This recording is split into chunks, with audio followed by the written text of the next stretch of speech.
swab a blood sample and then drip LCD reagent onto the swab to see if there's a reaction. And it's a presumptive test for blood. So if there's a reaction, typically it's presumed to be blood. And during your time with APD, we went over a few things, but did you complete other trainings as part of your employment? Yes. Related to crime scene investigation? Yes. Have you ever been qualified as an expert? Yes, I have. In what? General crime scene processing. I don't recall if I was, if there were other specific areas of crime scene investigation that I was qualified as an expert in. But. No problem. Back on August 24th of 2016, were you on call with the crime scene team? Yes. Okay. And did you receive a call out that day, a homicide call out? I did. And when you got to the scene, what was your role that day? My role that day was to operate as the secondary major crime scene team detective. Nick Lasker was the primary crime scene team detective. He, essentially what that means is the case, he is the case agent for the criminalistics portion of the investigation for the crime scene itself. How is it decided who's going to be primary and who's going to be secondary? That's simply on a rotating on-call basis.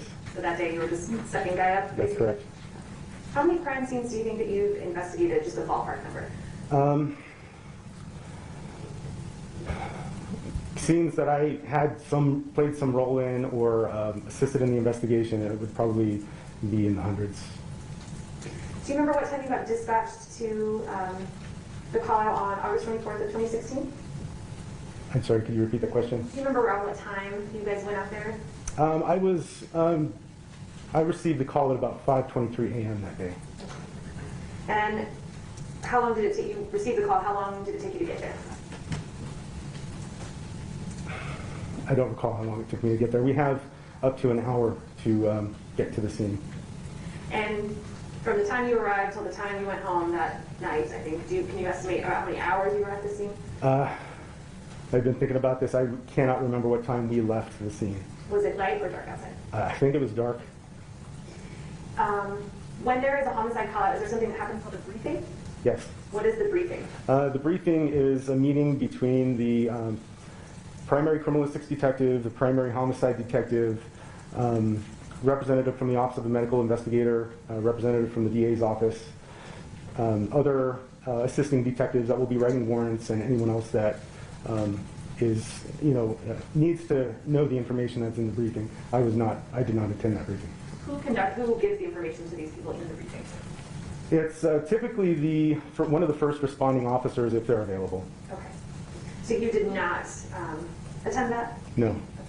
Generally, when a crime scene is processed, is a report about everything that's collected and everything that's done prepared? Yes. And was that done in this case? Yes. Did you prepare that report? I prepared a supplemental report. Nick Lasker prepared the criminalistics report. And is that because he was primary? Yes. Are you familiar with his report? Yes. And were you present for the whole scene investigation that day? I was that day.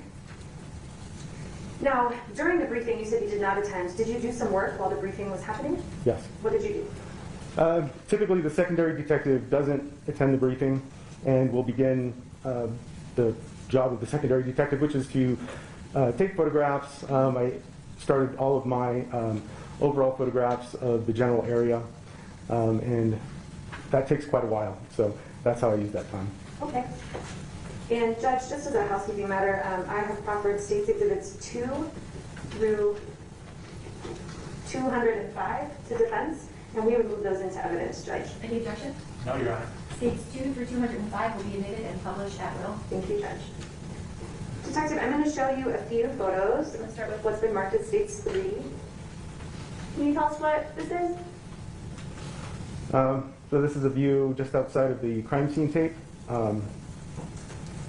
And it shows the apartment complex.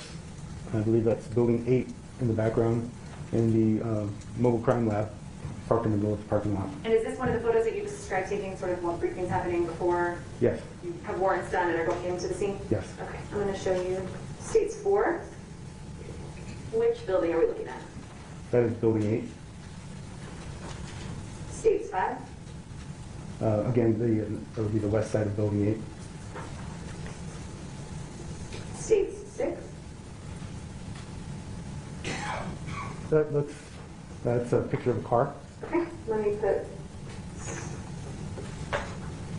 stage 4 back up. Do you see that same car in stage 4? Yes, the color is off here. I remember it being gold. Okay.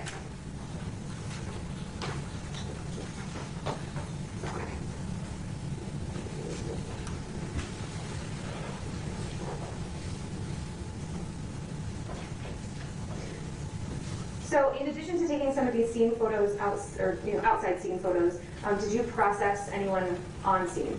Yes. What does it mean to process someone? Typically it means you're going to take overall photographs of them. We have them hold up their hands so that you can take photographs of both sides of the hands. We examine them for any obvious injuries, make note of or photograph anything else that looks unusual that should be documented. Okay. And who did you process? That night I processed Fabian Gonzales. At the time you processed him, was it still earlier in the day, early in the morning? Yes, yeah, it was very early. Did you know if he was a suspect or not, or just a witness? Wasn't really sure. I didn't have enough information at that point to understand exactly what his involvement was. Understood. How was he acting while you interacted with him? Well, he was shaking nervously. In kind of a very low tone, he asked me, is my heat okay? And I understood that to mean the girl that was in the apartment dead. Did you tell him anything about what was going on with you? No. At the time you were processing the defendant, did you know where Jessica Kelley and Michelle Martens were? I knew that they had been taken into custody, and I believe at that point they had already been transported to different hospitals.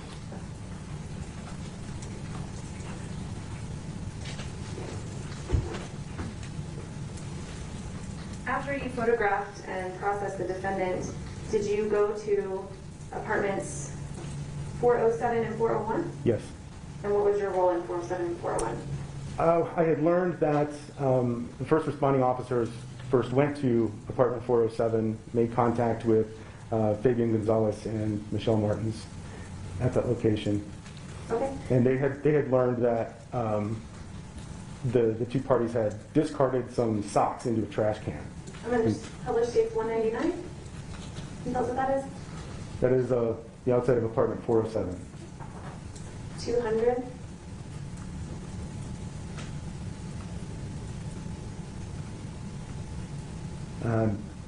Only assuming that's the inside of apartment 407. Okay.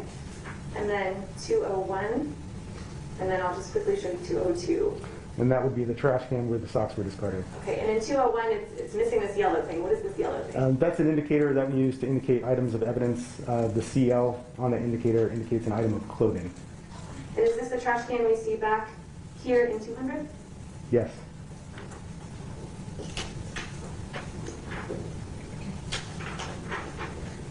Now, Detective, let me ask you, once items are collected from the scene, what happens to them? Like, what do you, when you take those out of the, when you take those socks out of the trash can, what do you do with them? They get placed into a bag. If items of evidence have blood or some sort of biological material on them, they're packaged in a paper bag. Otherwise, they're placed in plastic bags. I'm publishing 203. Is that the packaging from these socks that we just saw? Yes. Okay. And I see the little CL2 here that corresponds with your marker with the scene 202? That's correct. Okay. And is that how you sort of keep track of everything throughout this investigation? Yes. Okay. So this photo was taken in something called triage. Can you tell us what triage is? Once all the evidence is transported from the scene to the crime lab, it's brought into our triage area, which is basically a big room with some lockers where we can secure evidence.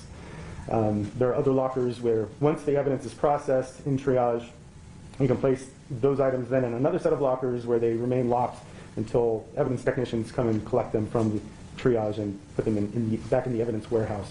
When we triage these items, it allows us time to further examine them, take additional photographs of them, collect additional evidence from these items if we need to. Okay. So when they're, I'm going to publish 204. Are these the or one of the photographs that's taken of the socks from the trash in 407? Yes. And also 205? Yes. Okay.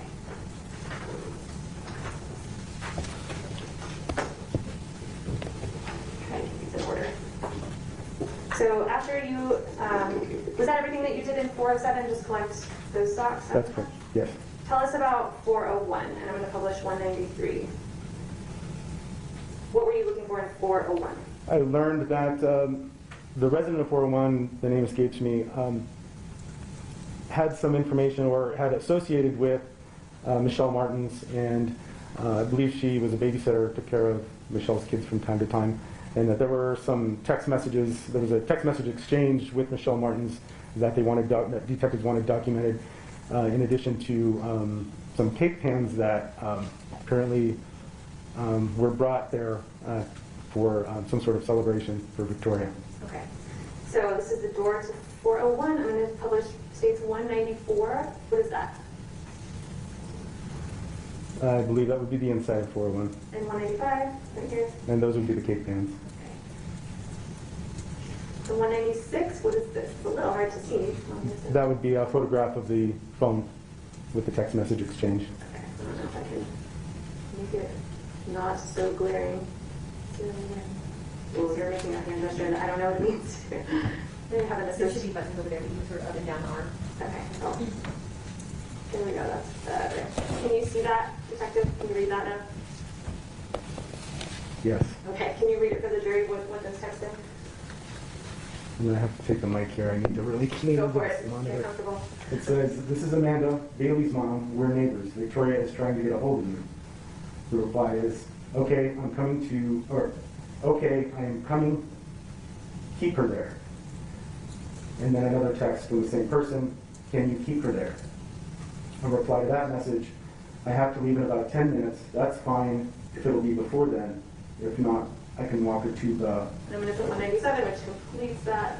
Can you read that? "If not, I can walk her to the office to see if they can give her the key just to get in." The reply to that message is, "Have her sit on my perch." And then a correction, "porch." And a reply to that, "Okay." And then these last two on 198, I think are the completion of that. The reply to the message, "Okay," is, "Be there in a few." And then the reply, "Okay, she went home. I guess someone is there now." The reply to that, "Okay, TY." You know what TY means? Typically it means thank you. Did you do any other investigation in 401? No. So let's back up before we get to the apartment. When you are processing a scene, we already talked a little bit about like scene markers, but what is just generally the order of operations? It's the first, second, and third step, so on. Well, the first thing to do is we have to wait for a warrant. Once we receive that warrant, I can begin overall photographs of the interior of the scene. It always starts from outside the scene itself, and working our way in to the front door.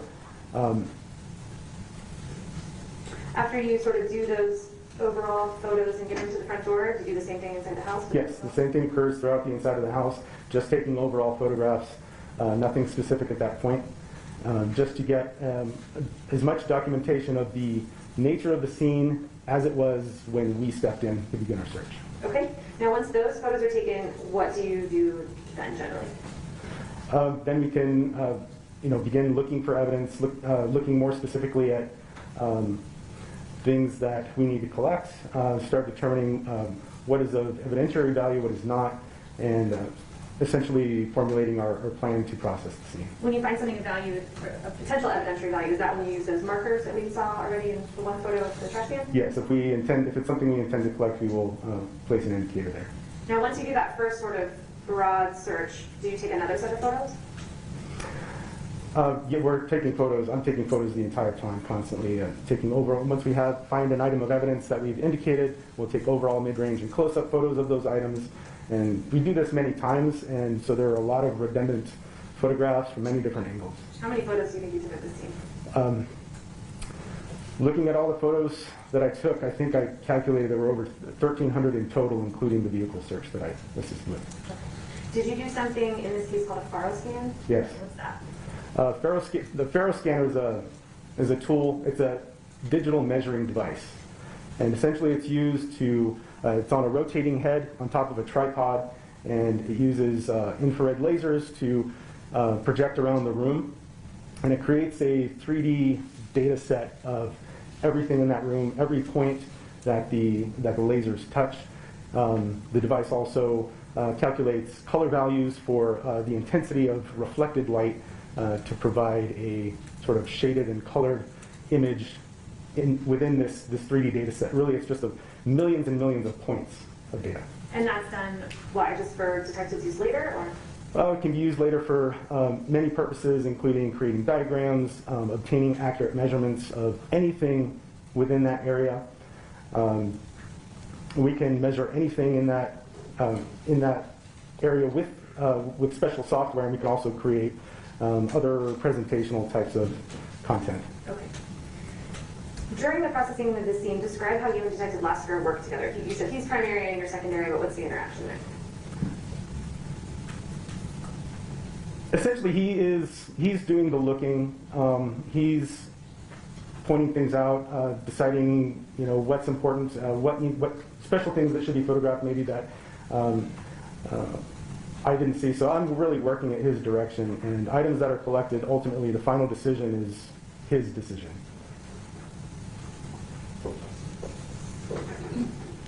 Describe for the jury what steps were taken at this scene to make sure there's no contamination as far as what you're wearing and how you go into this apartment. We typically use these pull-on booties, especially in scenes where we have a lot of blood on the floor, and we're always wearing gloves when we're inside. And you have some standard, just being careful kind of procedures about where you step and things like that? Yes. After you process the scene, who took physical possession of the items that you collected? Or actually, let me back up and ask you, were these items tagged into evidence? Yes. Okay, so they went through the triage process and then they get put in the sealed, or not sealed, but the secured storage facility. Correct. And everything is labeled, and you can look at the label and see who did what and whose signature is on things. Right. We'll look a little more closely at what those labels in a minute, but is that fair? That's a good explanation for it. Was this you said that you and Detective Lasker worked together. Was this a typical scene? I hesitate to say that there's any typical scene. This one was, what I can say about this one is this one was the most monumental scene I think I had in my 10.5 years. So in that regard, it was not typical. And it was one of the most violent that I had, that I was part of the investigation for. Was there a larger police presence than normal at this scene? As far as Oh yes, oh yes. More supervisors there, chain of command? I think we had every supervisor that the crime lab had at that time at the scene at some point or another, multiple detectives. Our team, I don't remember the size of our team at that time, but our team typically was between 6 and 8 people. And most of my colleagues, including some of the crime scene specialists, were all involved in that. Now, you told us earlier what LCV is. Can you just describe how LCV is different in detecting blood than just your eyes? We use if we see a stain that we suspect is blood, as I said, we can use LCV to try to develop that blood stain. And what it does is it stains it. The reaction causes the proteins in the blood to turn a very deep violet color, and it makes the blood very apparent. So especially if you have a light-colored background when you spray the LCV, you see this bright purple reaction wherever there's blood.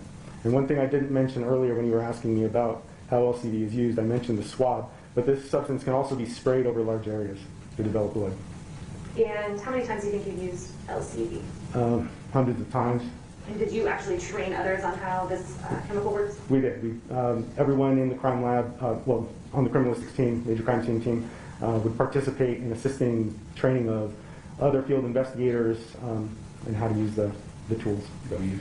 So before we get to the photos, because we talked about how there's an amount of blood at the scene, can you just describe specifically with blood or with swabs how that's collected, what precautions you take, the gloves you're wearing, the packaging, all of that? So if we're going to collect a sample of blood, we have swabs that are packaged. They're sterilely packaged in paper, medical swabs essentially. And of course we're wearing gloves each time we do this, but with clean gloves on, we have these dual packages of swabs. The swabs are removed from the package. They're moistened with distilled water. The sample is collected, so the swab is basically just we move the swab around the blood, swab up as much as we can, and then those swabs are then placed into a small, like a coin envelope. And within that coin envelope is, we put a piece of whey paper, which is just like a rice paper, clean rice paper, that's used in laboratories. And those swabs are contained in the rice paper. They're basically wrapped in it, and then that whole unit is shoved into the coin envelope. These swabs are have long sticks on them, so we can stay away from the blood, put them in the envelope and snap the ends of the sticks off. Those get discarded, and then the coin envelope, which is already pre-labeled, gets placed into a larger envelope with any other blood samples from a particular area. So let's move to the apartment. I'm going to show you what's been marked and admitted as State 7. This is front door. I'm going to show you States 8. Can you tell us what we see here in States 8? So this is the front porch of apartment 808, and we see a few passive drops of blood that were deposited at a near 90-degree angle. I'm going to show you 9, which is now with a marker. And when you say passive drops of blood, what does that mean? It just means that there's really no movement. Someone is standing there and just dripping blood onto the surface. And 12 is which direction are we looking at? This is from inside the apartment, facing will be south. And this B1 was collected in the method that you described? Yes. Let's move inside just a little bit. And like you said, there was a lot of redundant photos, so publishing States 13. Can you describe now we're a little bit inside the door? So this is, yes, just inside the entryway of apartment 808, and we've placed indicators B1 and B2 near those bloodstains. Okay, I'm going to show a better photo of B2. This is 16. And these were all collected. Let me just say this with one question. Whenever we see a marker, was that something that you collected? Yes. Okay. I'm going to show you what's been marked as States 15 and enter to States 15. I think that says B10. Yes, that's the inside surface of the door. And States 14. And that's a close-up photo of the doorknob. Okay, so B10 related to what's on this doorknob? Yes. Okay. Then move to B. So that's the inside of the front door, is that correct? That's correct. Okay. State 17 where is this? Do you remember? I believe that's the kitchen. Okay. Could it be right inside the front door?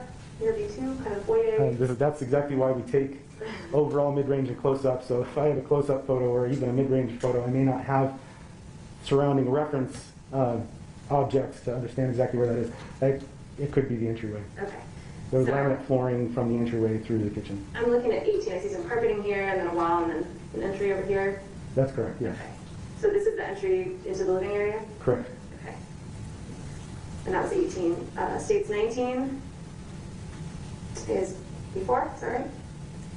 And let me give you a better one. How about 20? Does that orient you a little better? Yes. It's a little difficult to look at them close. I'm not sure of the direction on this because of the glare, but this it looks like it's just inside the kitchen, if I'm not mistaken. One moment, let me grab a chart of the apartment. That might help us out.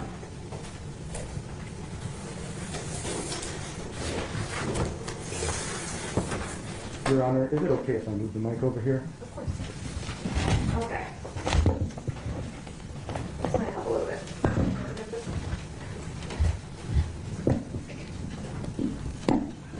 Okay. I have a big diagram that I'm going to put, I guess, over here. Oh, we have an easel. Even better. Do you recognize this? Have you seen this before? I have not seen this particular diagram, no. Okay. Does this appear to be a correct diagram of the apartment? Yes. Okay, so I'll put this on the easel, which I think we're going to have to move.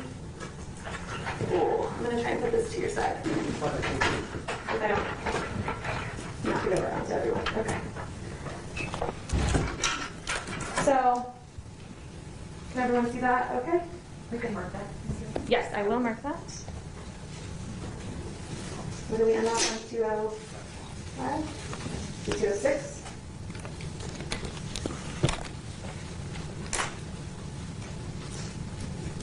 This will be one or one. Okay.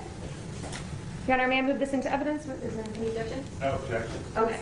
206 will be admitted. So, detective, I don't know if you can see. Can you see that okay? So, this is our front entryway. Would you say that the B's that we're looking at are kind of right in here? Yes. Okay. That might help. And let me actually... Like the smaller... Okay. We'll see if we can find a small one of those two to put on the document camera, but we'll keep going. So, we're sort of right inside that entryway. There's also a closet in that entryway. This is stage 21. Does that look familiar? Yes. And I don't see any markers or anything in this closet. Did you guys find anything of evidentiary value here? I don't recall if we found anything in that closet. I don't think so.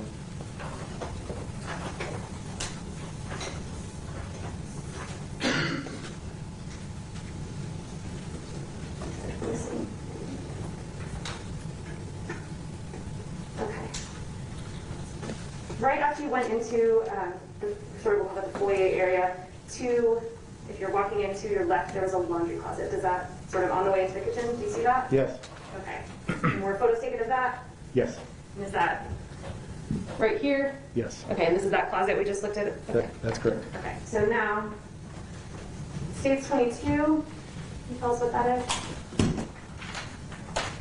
That's a view of the inside of that closet. You can see a washer, appliance, and a dryer next to that. And then 23, just the washer. Is that right? That's correct. Stage 24, what are we looking at? That's the inside of the washer with some towels. What was notable about these towels? Well, what was notable is that they had been washed and they were damp. They looked like they had been freshly washed. Recently washed. And then they were marked as M11 at stage 25? That's correct. Stage 26? It's a view of the dryer with clothing on top, bedding and other items. And that bedding was collected? Yes. Let's mark these two. I'm going to mark for identification. Go down to 07. Do you recognize this, detective? It looks like some of the bedding that we collected. If I bring it closer so you can inspect the tag, does that help you? Yes, that is indicated as M11, Okay. A and B, or yeah, A and B. And I would move for admission of stage 207. No objection. 207 will be admitted. Are you going to open it now? I'm not going to open this one.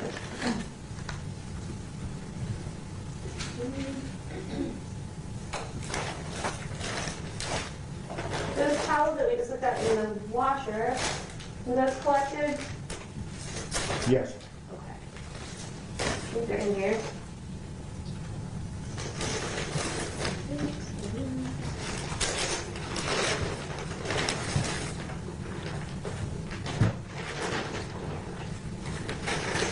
There it is.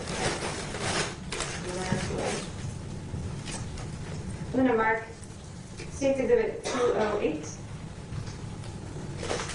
Do you recognize this?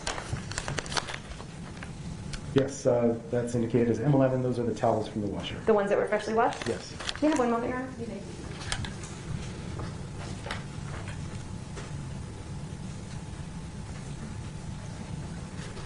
Detective, if you don't mind, I think we have some gloves for you. Would you mind opening this package for the jury? And then we have some additional packaging here in case we need to put things away.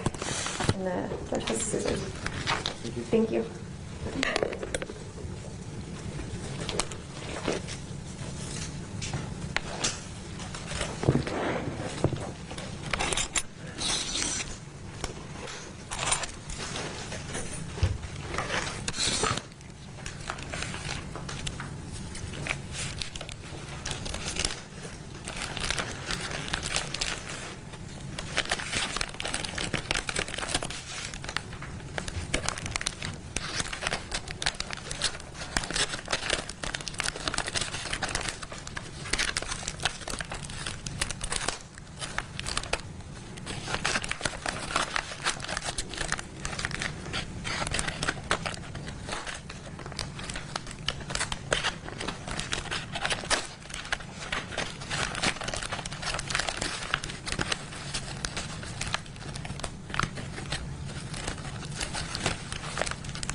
Thank you. Okay. Keep going. Oh. And you can put, I don't know if you want to put this back, just shove it in that bag and then keep going. So that was 11, and then 207 is what was collected in this photo of the dryer. Is that correct? This is going to be this one. They took the smallest bag.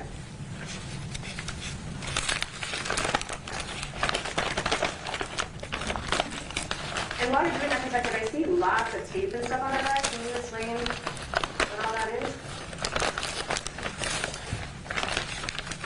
Every time an item of evidence is taken out of the evidence warehouse, checked out, and opened for analysis, whoever opens that or breaks the seal they'll cut open an area where they can remove the item, ideally without disturbing any of the other seals, if at all possible.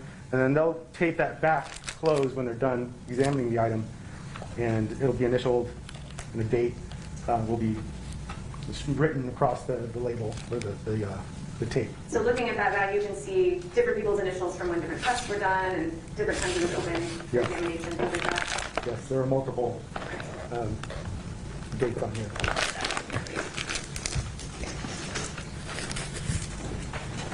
Okay, so we looked at states 207 and 208 personally, and we're seeing photos of them. So you states 26. And then it looks like, Detective, the dryer is open. Can you tell us what this is? Yes, it's a load of dry clothing. Okay. Out of this dryer that we see in 26? Yes.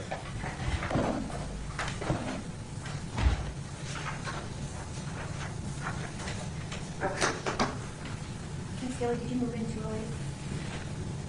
His house? If I did not, Judge, I moved them now. I Make made sure you got that. Mr. Ernst, any objection to that? No, Your Honor. All right, 208 will be admitted if you didn't already do so. Thank you. And let me ask one more question about what was in the dryer. Were those items collected out of the inside of the dryer? Yes.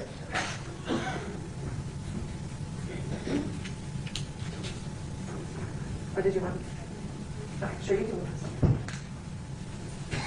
Okay, so once we sort of walked through, I'm going to put the same diagram up just for demonstrative purposes because it might be a little easier to see. So we've sort of walked in here, is that correct? Yes. Visually, we looked at this closet, which nothing was collected from, right, the photograph. Correct. And the laundry area here.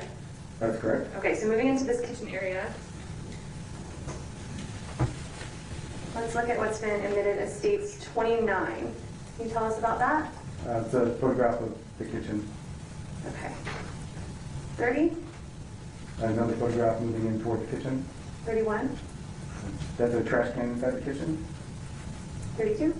It's another view of the same trash can. And 33. And that's a photograph of items in that trash can. Now, Detective, explain, when I'm looking in this trash can, there's a lot of stuff. How do you go about processing like a pile or stuff in the trash can? So what we did in this instance is we created a makeshift tarp out of a black trash bag from the crime van and laid that out.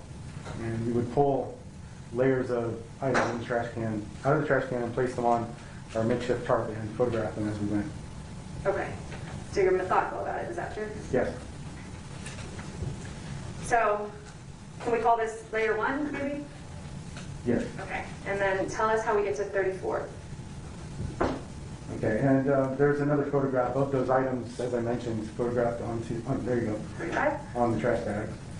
So it looks like to me in 34 you just kind of pulled off these bulkier items off the top and done one more photo for 34? That's correct. And then everything gets laid out on a bag? Precisely. And then what items did you find in this trash can? We found some items of clothing. Most apparent there in this photo is a pair of girls' underwear. Okay, and 36?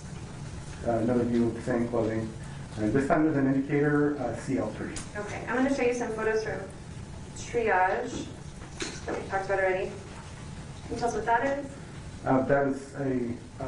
That's an evidence badge that's been labeled as CL3 with the description clothing from kitchen trash can, collected 8/24/16, found at 1806. Is that, may I first finish that? Is that this bag?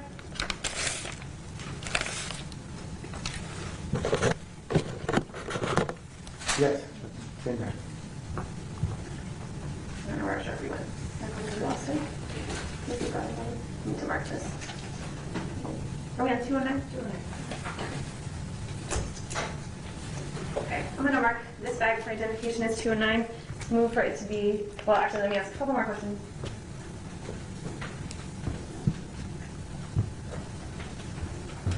Okay.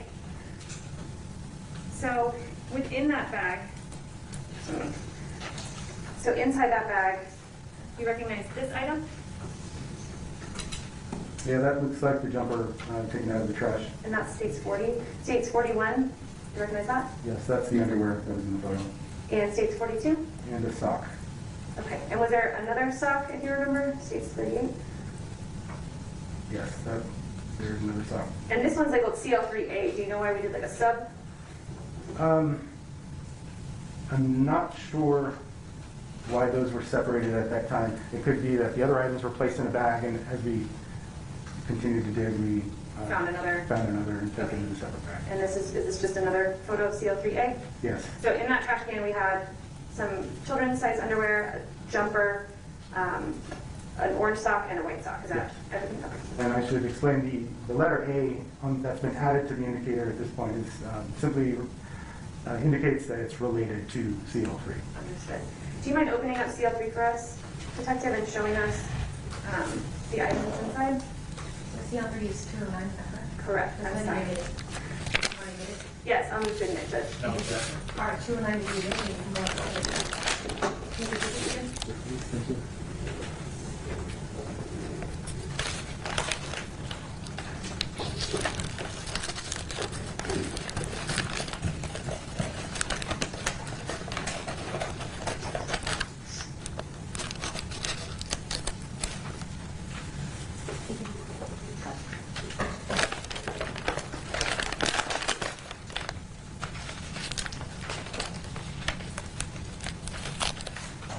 Need that. Is there any paper? Some sort of a barrier? Paper? Is it pink? Or like Sorry. butcher paper? Is that Yeah, something just, it's labeled as biohazardous, and I don't want to just take it out onto the... Okay. Will this work? We really need something larger. I think I can use these, if that's okay. Do you want to compare a piece of this paper? Oh, that's a good idea. Oh, that's If you do.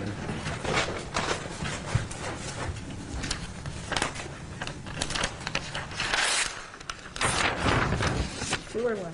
Just one.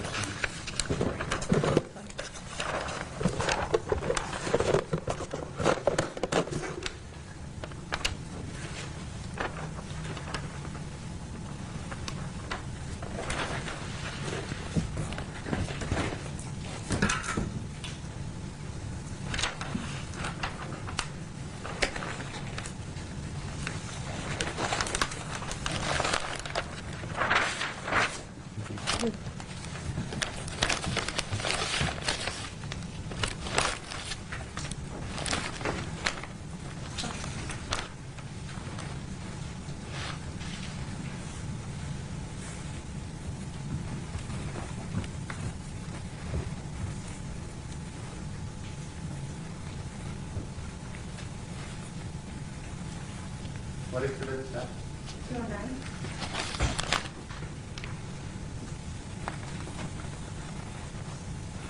So that looks a little different.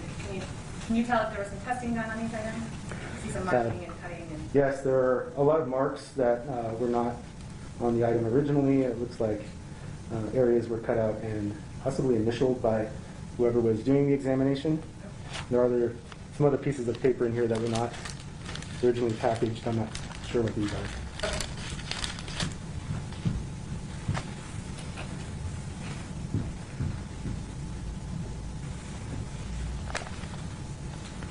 So when I'm seeing you pulling those papers out, why would those papers be now included? When did this get put in? I'm not sure what is in here, but this would have to do with the analyst, probably the pieces that were cut out, and then because they're part of this item of evidence, They all that go goes back. back in. Okay. But they're separately packaged. And they're packaged, I see some writing, like people signed off on them and things like that. Yes, you have dates, initials, multiple dates and initials on each of these.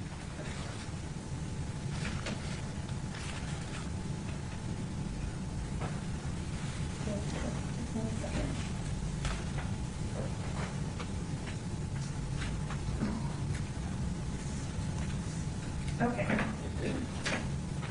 You can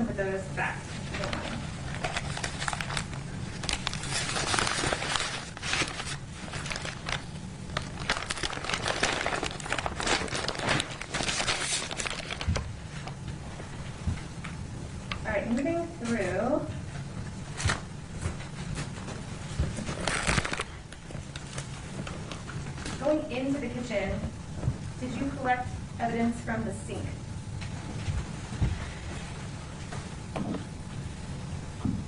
Yes. And I'm going to publish 43. Does that look familiar? Yes. And 44? Yes. And 45? Yes. Tell us what was notable about this sink and what you collected out of it. It's a little difficult to see, but the water is tinged red, crimson red. And also floating in that water on the surface are bits of fatty tissue, and there's also some hair floating on there too. And what did you collect out of here? What did you take out of here? I believe we collected hair and some of the fatty tissue and also tested the water. Was there a presumptive test for blood done on this? Yes. And how did that turn out? It tested positive for blood. Okay.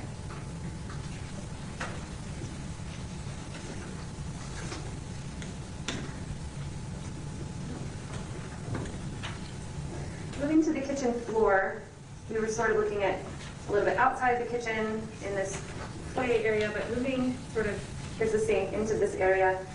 I'm going to show you 46. And then, do you recognize that? Do you recognize that photo? I'm having a hard time orienting myself here. Okay, you want me to show you this one?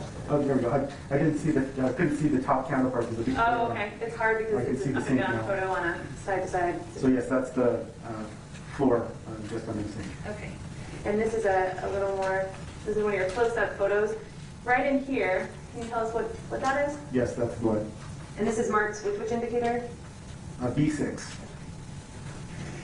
Detective, do you have an opinion as to smearing or wiping of B6?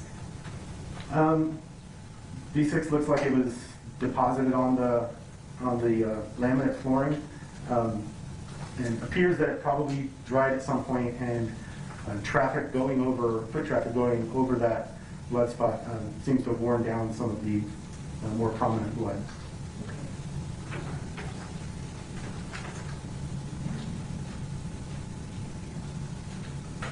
All right. Moving over to the refrigerator, I'm going to show you states 50. I know I'll try to move it down so you can see the whole thing. Does that look familiar? Yes. Was there some blood on this? I can't see it in this photo, but I believe there was blood on the. How about 51? Yes. Does that help? Indicated as B8 on the upper. B8 on the fridge. And do you have an opinion as to this blood pattern? I've seen this photo before. It's not very clear in what I'm seeing now, but I remember it looked like essentially a blood swipe, which is a bloody object coming in contact with another object that does not have blood on it. And it appeared like it could have been bloody hair or possibly like a bloody mop, something like that.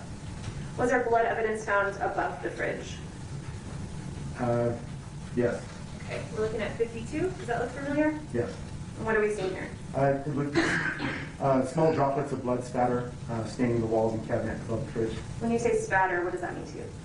It just means it was deposited, flicked onto the surface Okay. with force. How does something like that happen?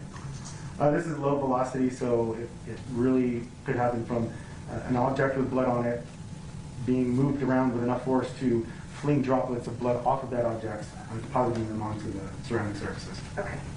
When you're doing investigating a crime scene, do you take pictures of the insides of cabinets and things like that? Yes. Why do you do that? Just to be thorough, our photographs are also serve as detailed notes of what was at the scene, and we don't have the luxury of spending a long period of time scrutinizing the insides of cabinets, but we can do that at the lab. And if we take good photographs of everything inside the apartment, we can spend more time at the lab further examining details of that. Okay. And you did that at this scene? Yes. I'm going to publish 53. What is that? That's the inside of the fridge, 54, and the inside of the pantry, 55, inside of the sink cabinet, 56. the inside of the microwave. So is it fair to say that when you're processing a scene, some things, the evidentiary value, you don't understand until later on? Yes. How does that happen? Or when does that happen, I guess?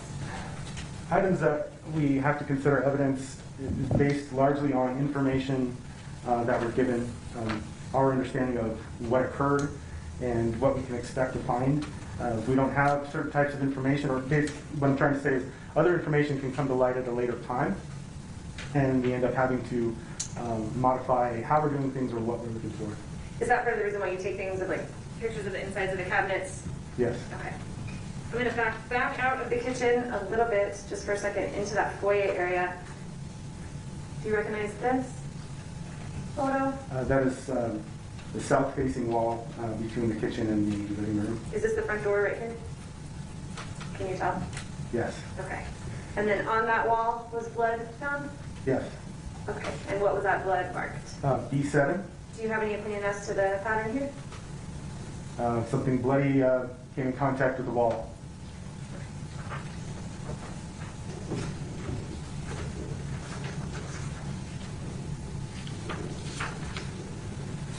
Okay, back into the kitchen. Sorry, that was a little, I tried to put these in order, but it was not perfect. Let's see.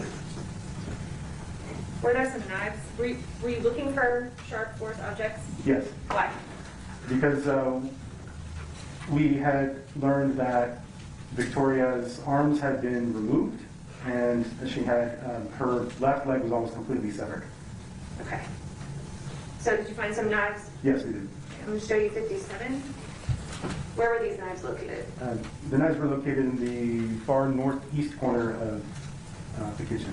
In 58. So the first picture just showed this block. Did you find some additional ones? We did in the below drawer, Okay, 59. and that's a close-up of the items in that drawer. And then I'm going to show you one of those triage photos that we talked about. Is this the packaging for that knife block? Yes. And is this one of the knives that was in that knife block? Yes. As well as these knives? That's correct. Okay. And so you just collect all the knives because you're not sure which, if any, have value at the time, right? Correct. Did you...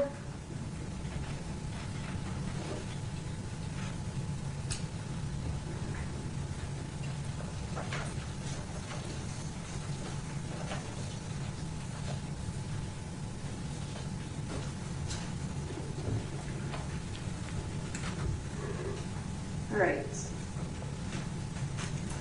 Moving into the living room from the foyer, let me show you 63. Is that look familiar? Yes. Okay, so where are we in the apartment? That's from the entryway facing east into the living room. Is my finger going the right direction here? Yes. Okay. And 64, is that just facing the other way? Yes. Okay. And so I see some things, I see some scene markers and some things look a little different than those first pictures without scene markers. Is that because this area has kind of already been done and you've already kind of looked for stuff and moved some things around? Yes. Was there blood found in the living room? Yes. Okay, I'm seeing a scene marker here. I think it says B26. I'm going to show you 65. That might be a little bit closer. And then 66.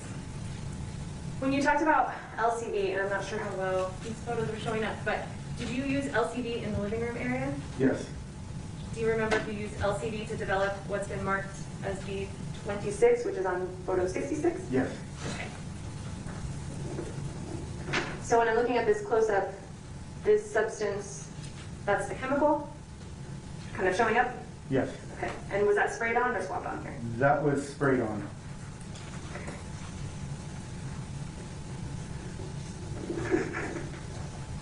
There's a furnace door, sort of just to the side of it looking with some blood found on that door. Yes. Okay, I'm showing you 69, which has a scene marker of the 11, and 68. Do you agree? Yes. And then also 67 is, I guess, your before photo with no marker. Correct.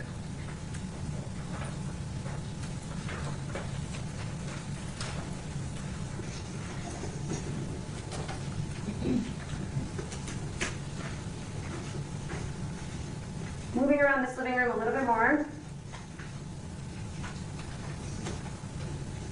I'm going to show you 70. Which way? We're still facing the same way? Still facing east. Okay. And so what are we seeing here in this living room?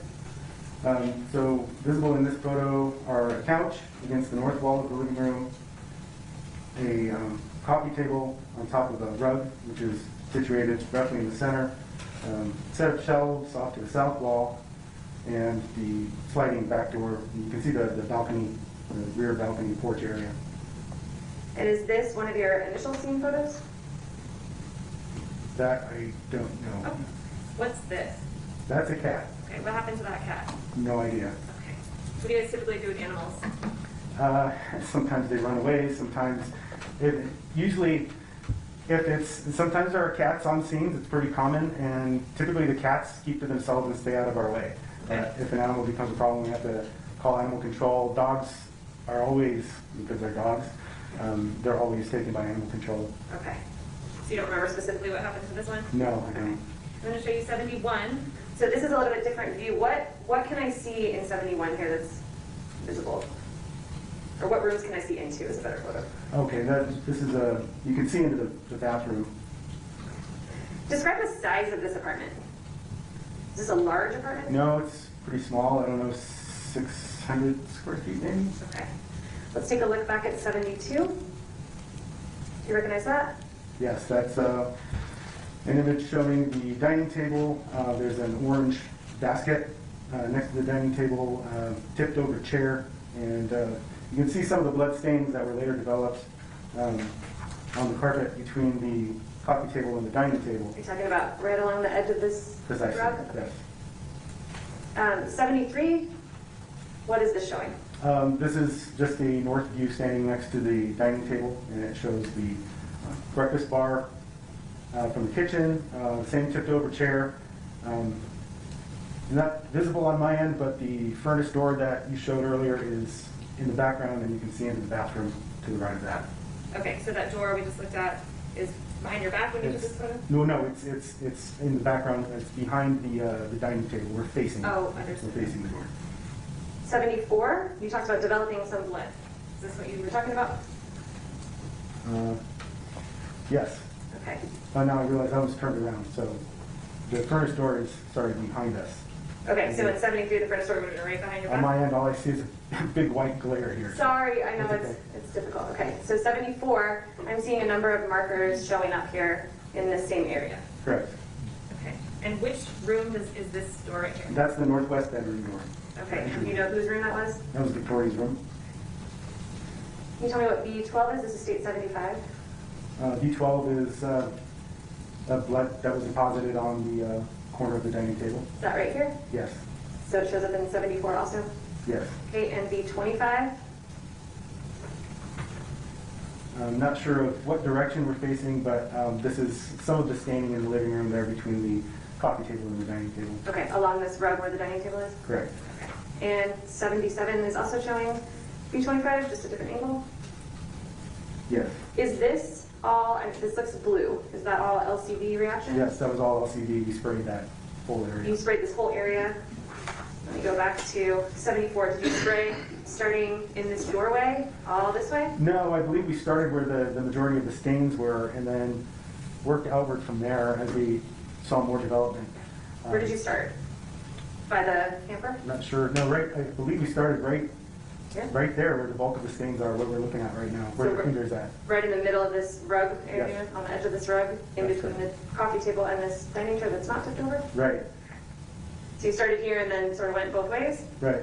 And the reason was that there was, some blood was visible, and then there was a faint red, reddish brownish tinge on the carpet that we were pretty certain was blood. And so we decided to start developing, see what else would come out.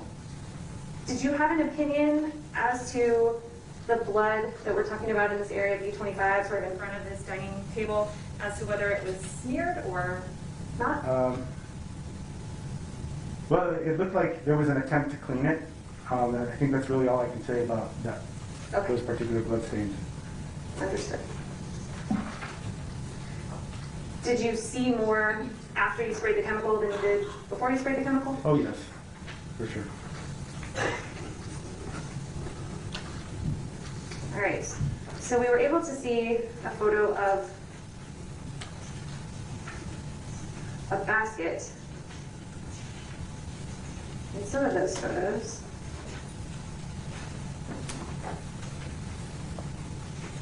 And let me start here with 94. Do you recognize that basket in this area of the house? Yes. Okay, and I see a blood marker that's bead 26, and that was states 94, this is states 95. Is this also appear to be blood that was attempted to be cleaned or at least smushed into the carpet? Can you show me another photo of that? I can definitely try, but Yes. Okay. Yeah, I remember right now. you remember this now? Yes. Okay, so I'll show you the close-up. Is this one of those stains you talked about where more showed up after you sprayed the chemical than you were able to see Yes. initially? Okay. Now, in states 94, I see this orange basket. Did this end up having significant evidentiary value? Oh, yes. We're going to go through a series of photos on this. 78. What are we looking at here? So this is the inside of the basket, and what's visible there on top is a purse. Okay. I'm going to show you 79. With some blood on the, or what appeared to be blood on the outside of this Yes. item. And 80. Yes. I think 81. Yes, there's some blood in there. Okay. And then 82, we see a scene marker up here. What does M stand for? M is for any item that we consider miscellaneous, which doesn't fall into the category of any of the other indicators we have. For example, earlier we saw the K indicator, which represents a knife. So anything that doesn't fall within our normal, all the other indicators in the indicator system, if it doesn't fall in there, it gets an M indicator. Okay. Inside this purse were items collected out of it? Yes. Well, the entire purse was collected. Okay, but were some things separated out? Yes. What were those things? Phones, I believe. Okay, and can you see those in 82? Not from my view. Okay, what about in 83? Can you see some phones here? Yes. Okay. And then 84, is this the packaging? Yes. Okay. Or this laundry basket? That's correct. And then let's go back and look. So we're looking at 83, and I'm seeing this purse, and it looks like there's stuff under it. So did you use the same kind of layering approach that you described with the trash can? Or a similar approach? Yes. Okay. So once you marked it and took this photo, was the purse removed? I don't know if the purse was removed at that moment. Okay. At some moment after. Sometime after that, yes, it was removed. And I'm going to show you 85. So this is after the purse is, actually that's in triage, so let me skip ahead. Is this the purse, states 90? Yes. Okay. Are these states 91, are those the phones that were pulled out of that purse? Yes. Okay, and then let's take a look at 92. So this is on scene. So the purse is gone. What was under? Is this sort of that layered down picture taking process that you do? Yes, so this was at the bottom of that basket. Okay, so what was that black thing? Not sure exactly what it is. I believe it's a piece of clothing. Okay. And 93 showing the same thing? Yes. Okay. Moving to the triage photos. We already looked at the packaging, but then we have this photo. And here's the black item taken out. Are you able to tell what it is there? It's a sock. Okay, and here's a close-up. Are you able to see anything on this sock? It looks like it has some tissue on it. Okay. And then 89, I think, is just another angle.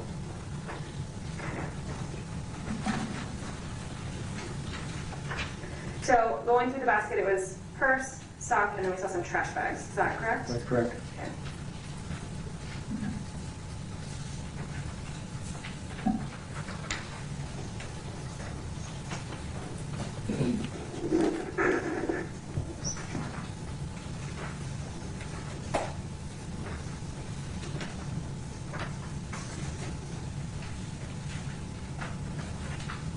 It's tempting to keep these in order, so.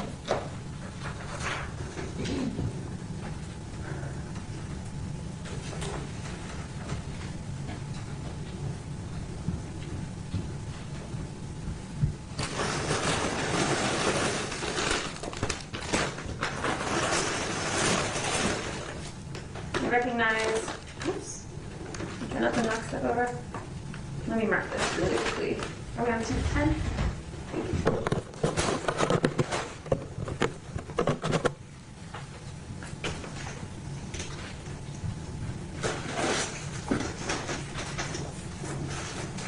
Recognize this, detective? Yes.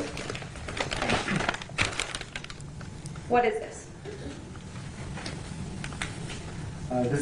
This is the same bag that you saw indicated as M6 items from the floor of the living room. Do you mind opening that for us?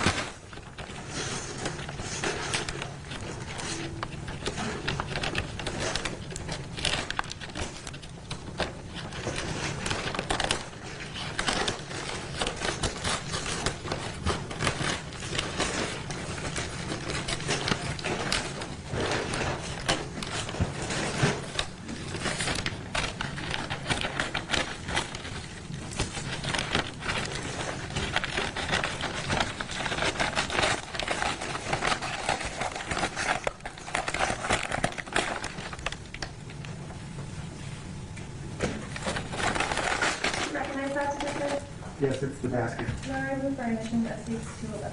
Okay. Or 210. Any objection? No objection? 210 will be admitted. Can you show the jury that basket?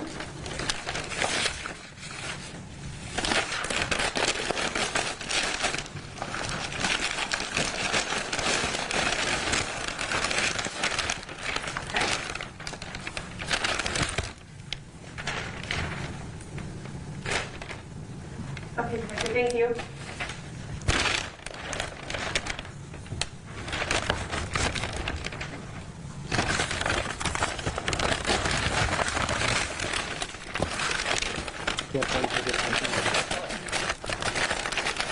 This one really needs to be repackaged again.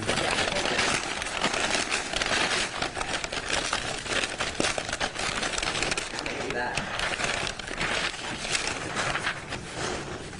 Okay. Now, we looked at the photo of that sock that was found in there. I'm going to show you what's been marked as states 211. I believe this has been repackaged a number of times, but do you recognize the label of that and the item number? Yes, it's the sock that we saw. Okay, we move for admission of states 211 into evidence. Any No objection? objection, no, Your Honor. 211 will be admitted.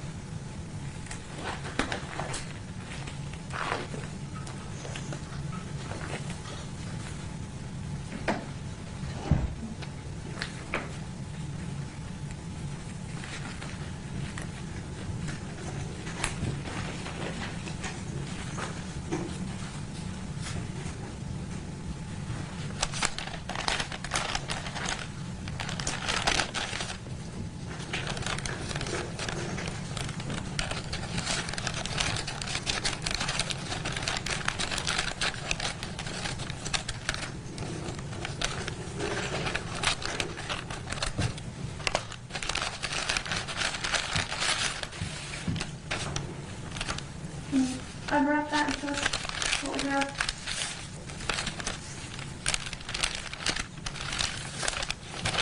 Is there a reason why you get wrapped up the way that's wrapped up?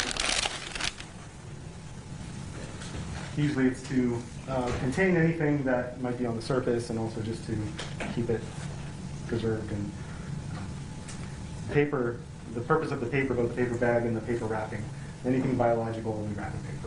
Packing You, paper. you mentioned earlier that you saw what appeared to me to be tissue on that black sock. That's correct.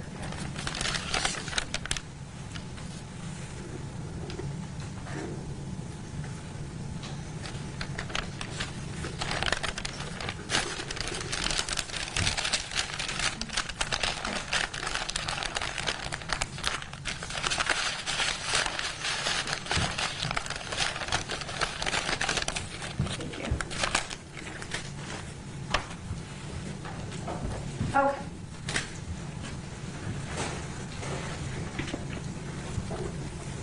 Now, we saw a photo. I'm sorry.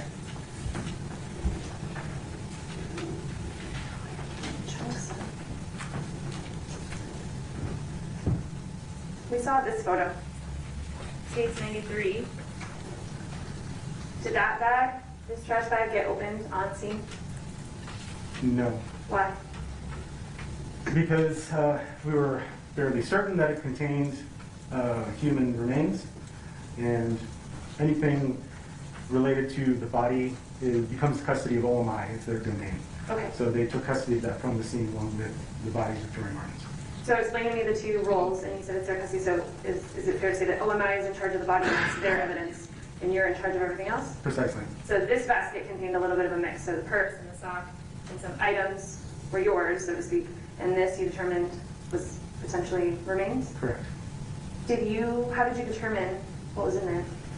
So we learned early on, initially when we went in, we knew that we discovered that her arms had been completely removed, and that her chest cavity had been opened up from about her sternum down to her pubic bone.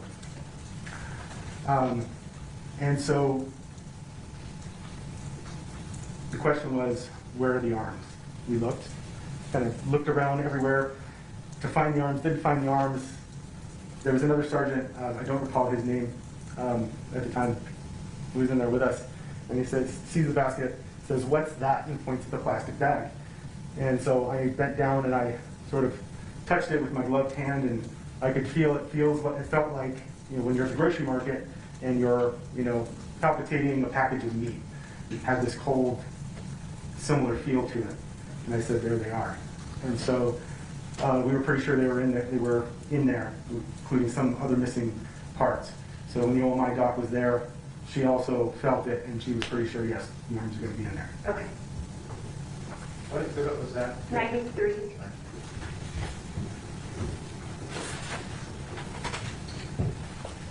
Okay.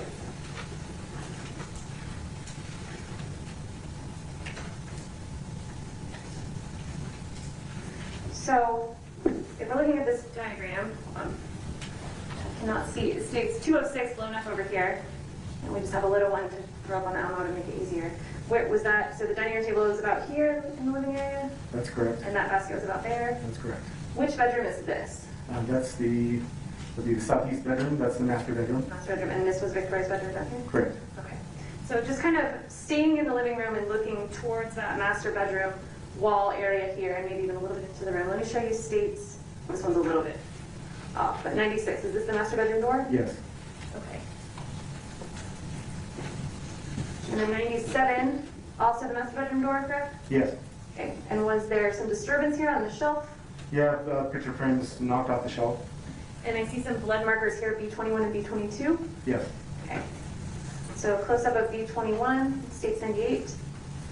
You recognize that? Yes. And B22, which is states 99. You recognize that? Yes. And was that on this purple pillow somewhere? The blood, I believe it's on the label, if I'm not mistaken, but it looks like there Okay, may be maybe some- here? Yes. Okay.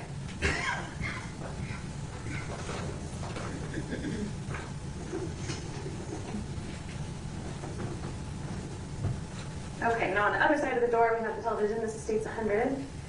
And above the television, I see that the television was on. Is that how it was when you guys went in? Yes. Okay. Do you remember if there was volume when you went in? If you don't, that's fine. Okay. Would you typically turn the volume down or turn the TV off? Or leave it on? We would typically turn it off. Okay. So above this television in States 101, you took this photo of that picture collage. Why did you take this photo? I took this photo because one of the same reasons we take so many photos of inside the cabinets. We're investigating what's possibly a child abuse situation. Child's been murdered, and so when you're looking at this, you're looking to document what is the nature of life in the house day to day. What does it look like? What kind of family is it? Who lives there? That kind of thing. So pictures of family pictures on the walls and things like that can be important. Okay. I'm going to show you 102, the couch area. We also see some similar photos on the wall. Is that Correct. 103, I don't know if that's too glared. Can you tell what I'm looking at? Casey, how do I unblur this? Just do this? Yeah. Nope, not better. I can tell you it's a photo of the coffee table, bedding on the sofa against the north wall, and there's a white towel that had blood on it on the corner of that coffee table. Okay, I'm going to show you 104, which is a different angle. Are you talking about this towel? Yes. Okay. And then I'm going to show you 105 before we go back to the towel. Why are these cushions? Like, what are we doing here? So one of the pieces of information that we received in the middle of our investigation was that Victoria was sexually assaulted not just in the bedroom, but also in the living room. So we examined the sofa with an alternative light source.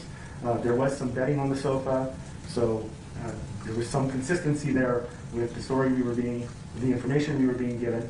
So we ended up collecting the sofa cushions, which are indicated with an indicator. Okay.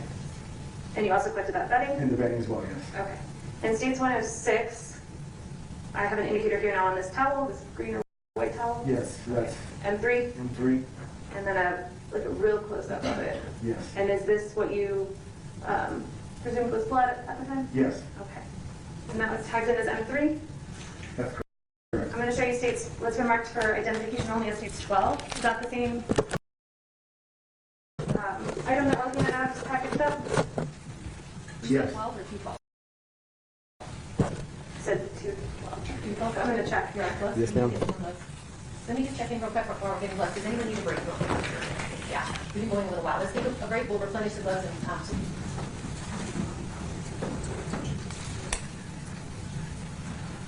just take over in a minute. Okay.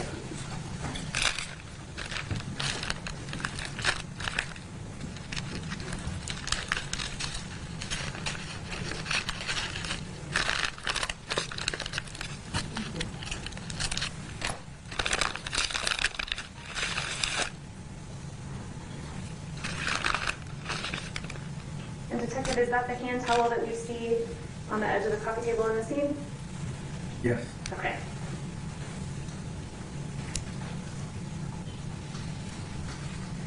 When you collected that towel, do you recall if it was wet or dry?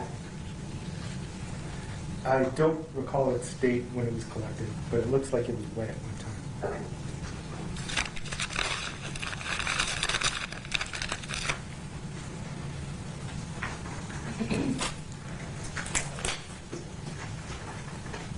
Let me back up and just ask a general. Did you want to do that? Oh yes, I'm sorry. It moves into evidence 212. Any objections? Oh, yeah. This is it before we publish.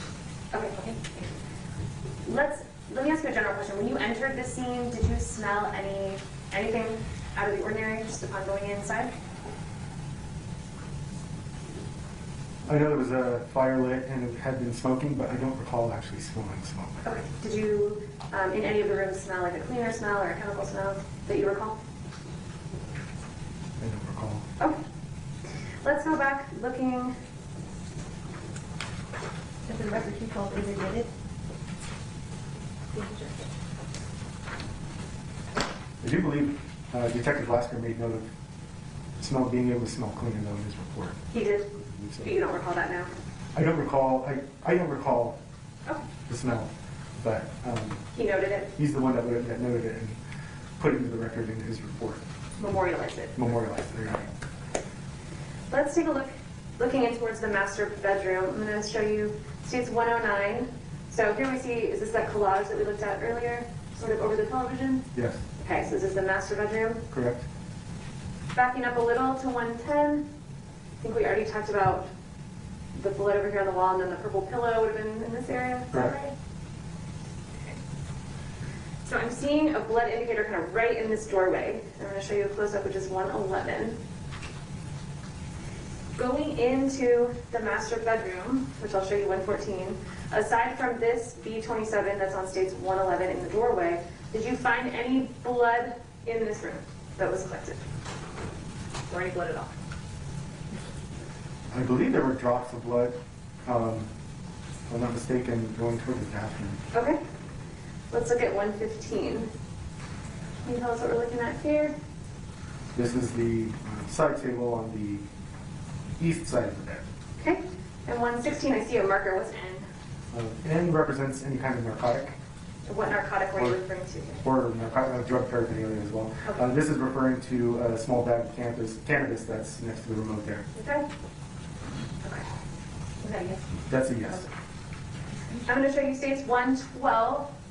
This is behind the television in that master bedroom. Do you know what we're looking at in this photo? Did you not? How about 113? Okay. Looks like a small bottle of vodka and 13 bottles of miscellaneous items. And is this the television right here?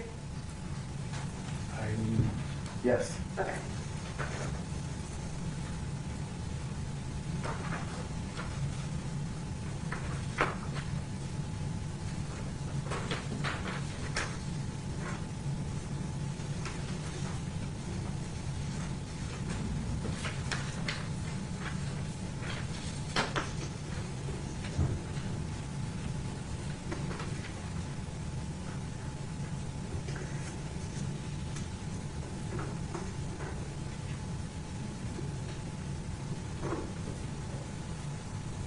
Did you find any other drugs beside in that house, aside from that marijuana that you recall? No. Was the bedding off of that bed that we looked at collected? I don't recall it offhand. When do you collect bedding? If it has any evidentiary value, especially if it has any biological evidence that supports or refutes the information we're being given. I'm going to move out to the porch area. I'm going to show you states 117. Do you recognize that? That's a table set outside on the balcony porch. So this is off the living room, outside, onto the balcony? Yes. And in states 118, what items of evidence are we looking at here? So here we're looking at a mop, which I believe was collected. And 119? The same mop, indicated as M13. Okay. Why did you collect a mop? The mop was collected because there was evidence of cleanup.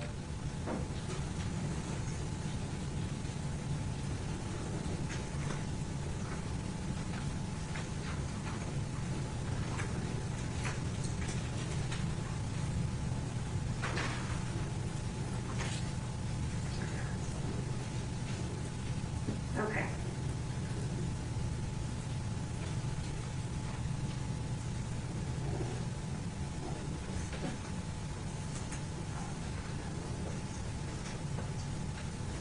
Moving to,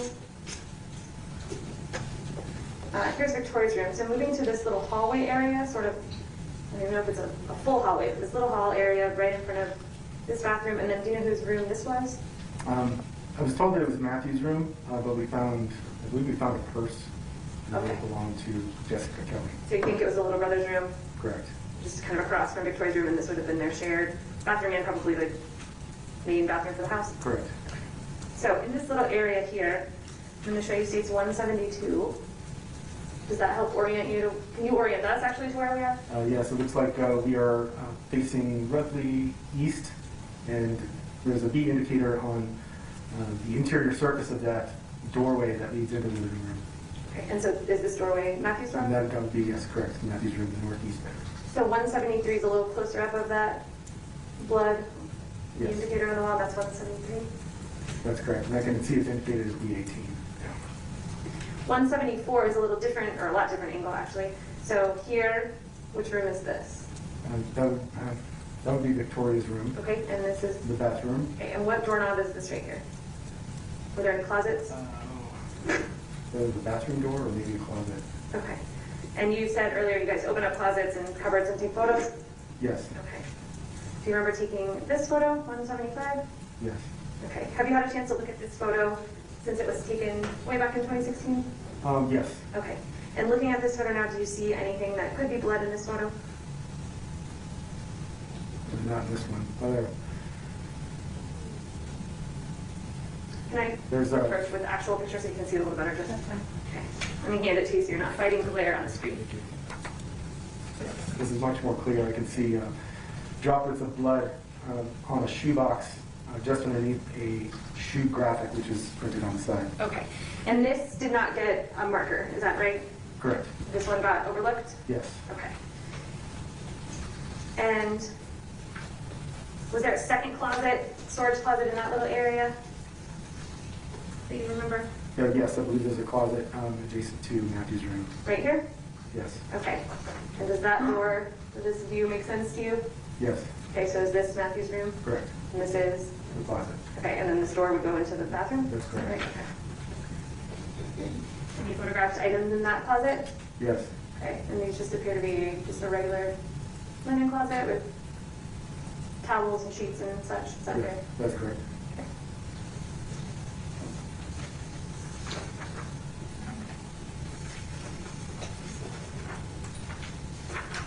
Do you remember if any of these items had any apparent evidentiary value at the time? No. So now coming a little bit closer into the bathroom, is this the way the scene was found? Yes. Okay.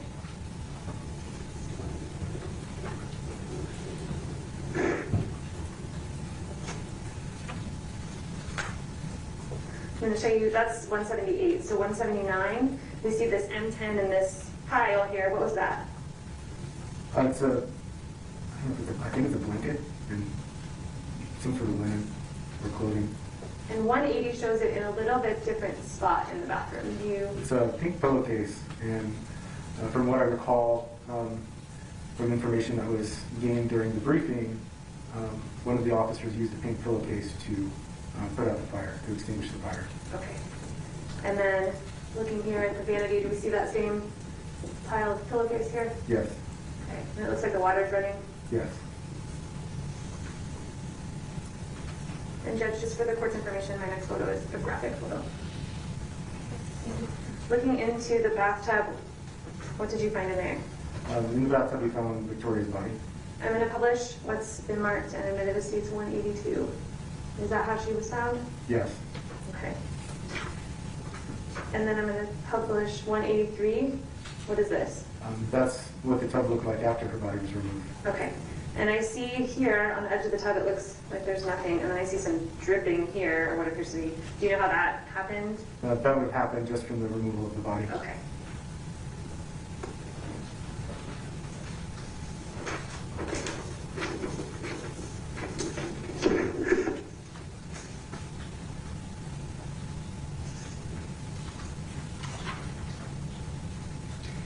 Aside from what we just looked at in the bathtub, did you find any other blood in that room visibly that you could see? No.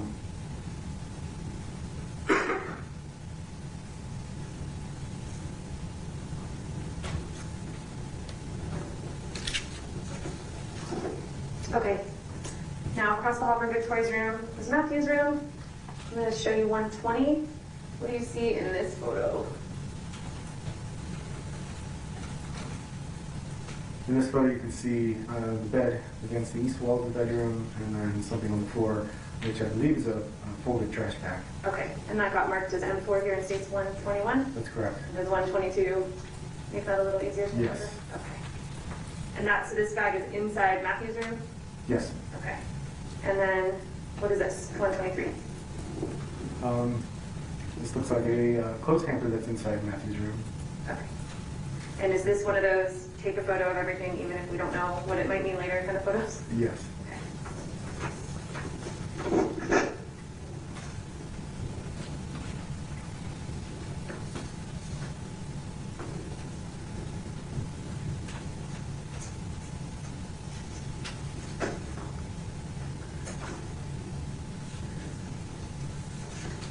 Okay, before we go and look at Victoria's room, let's back up a little bit and talk about some of that. Hold on one second. Some of that other evidence you collected sort of outside. So you said you processed a car? Yes. Okay, do you know whose car it was? It turned out to be Jessica Kelley's car, I believe. Okay. Could it have been Michelle Martens' car? Do you know? I don't think so. I'm pretty sure it was Jessica's, Okay. if I recall correctly. Would anything help refresh your memory? Photos of the inside of the vehicle, perhaps. We would have tried to photograph registration, some sort of ownership documentation or insurance. Okay. I don't know if I have those ones you're talking about. Super handy. But do you recognize 186? Yes. Is this the car that you searched? Yes. Okay. How about 187? Yep. Is that the same trunk? That's the same trunk. So is this another layer by layer kind of approach? Correct. So you just peel off this car seat and this yellow thing and this chair and maybe some other large items to get to this littler stuff on the bottom? Precisely. Okay. Do you remember finding a note that Victoria wrote? Yes. I'm going to show you 188. Is this the note that you found? Yes. Okay. And on the other side, 189, just the flip side of that? Yes. And what does a D marker indicate? A document? Now, can you see this note in photo 187 anywhere in this trunk? Yes. Is that my finger on it right here? That's it. And it was underneath this stuff? That's correct. Okay.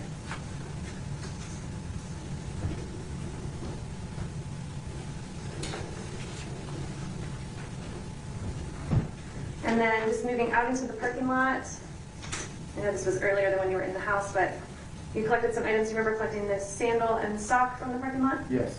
And that's CL1? Correct. And then also, that states 190, states 192. Did you find a wallet outside in the parking lot? Yes, His wallet. that's Fabian Gonzales' wallet. Okay. And then we looked at photos of the porch. There were some bushes below. Did you collect anything from those bushes? From the front porch? From the back porch? From the back. There was an iron that was collected. Okay. Is that depicted here in 191? Yes. Okay.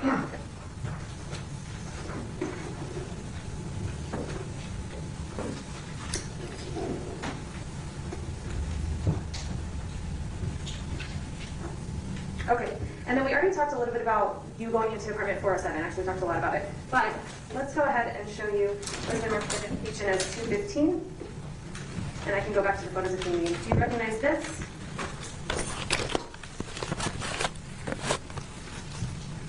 Yes, this is indicated as CL2, which contains the socks that were removed from the trash can floors. I'm showing you 185. That's what we're talking about? That's correct. Okay. Your Honor, the statement of admission, what's been marked for identification as 215. Any objection? No, Your Honor. 215 will be admitted. Okay, can you show the jury what's in that bag? Okay.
Do you recall the wet or dry when you tested him?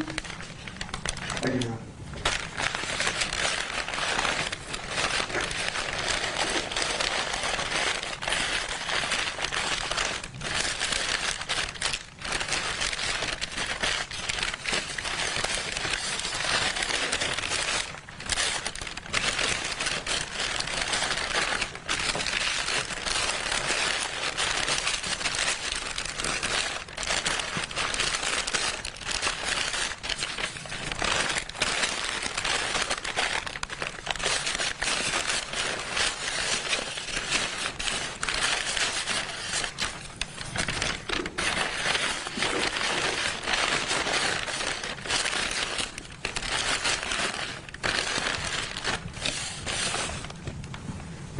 Detective, thank you. Backing up just a little bit, looking at page 74, you talked about this LCD that you were able to use to develop some blood kind of across this area and around towards where the orange laundry basket was.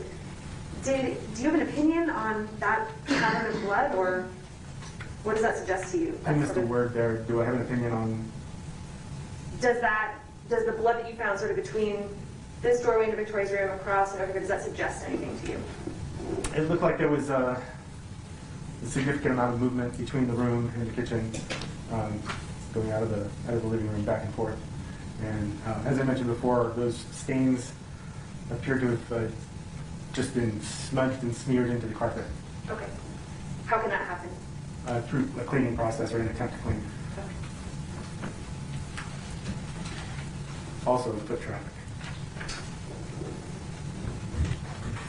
We just saw the photo of Victoria, and we've already talked a little bit about OMI and how they're seen as the body. Did they come out and take their own photos as well? They did.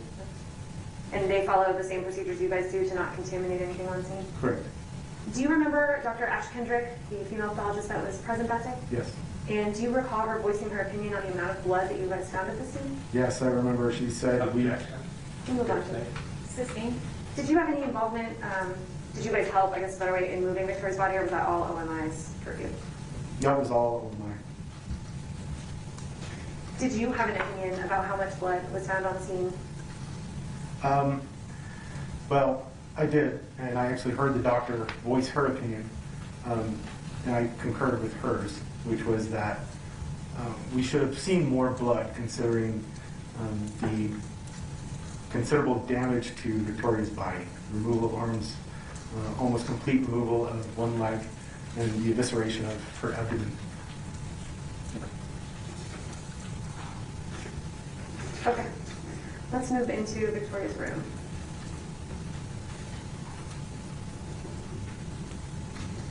States 124. Can you tell us what that is? I think we've looked at this before, but whose room is this? I believe that's Victoria's. Okay, and if the glare is ever a problem, let me know and I'll bring them to you. Okay. States 125. That's looking into Victoria's room. Okay. And on 126, I see some markers show up. Yes. Here on this door jamb, and then on the actual edge of the door. Is Yes, that? those are D markers. Those are D markers. States 127 shows that door jamb a little closer. I'm going to try and zoom in a little bit. Is that? We're looking at what number here? That's B13. And again? Close up of B13. Okay, do you have an opinion on that type of blood? No. Okay. I also see there's a photo, and I can bring it to you if it's hard to view here. You took a photo kind of below that marker. Was there some indication of blood aside from this obvious smudge above the marker that we see? Would you like to look at this? Yes, if I can see it. I'm going to show you 129. Yes, the color's more clear in this one. Okay, so say that again, I'm sorry. It does look like blood. Okay, so you put B13 for both kind of what was above and like that whole door trim piece? Correct. Okay. Now I can see B13 here, and I also see a marker in the room, B16. This is states 130. You recognize that? Yes. And 131 showing a little more close up? Yes. Do you recall where the blood is here? And if you need to see this, I can bring it. Would you like me to bring it? I believe it's there on the wall next to the light switch. Here? Yes. Okay. Did you notice any on the light There's switch? probably some on the light switch there. I see stains there. Now, once we get inside the room, I see B17, which is, I think, the marker, or correct me if I'm wrong, the marker we saw on the edge of the door. Is that fair? Yes. Okay. And that's 132. States 133 is, and then 134. Are these both just a better B17 photo? Yes. And I'm going to bring this one so you can see it a little better. This is 134. Can you tell us where the blood is there, below or above? Or Yes, there's a stain just below the marker. do you have any opinion as to the stain, how it might, what type of stain it is? Well, it just looks like a bloody object in contact with the door. And then we go back down to the carpet in 135, which I think we looked at before, but this is sort of the end, or part of that trail of LCD that we've discussed before. Is that right? Yes. Move that down. Okay. And that marker here is B23. This is just, we zoom out, a closer up of what you guys developed. Is that right? That's right. And same with 137. I think, is this Victoria's door jamb here? Yes. Okay. 138, we're moving into the room just a little bit. And we're starting to see some items.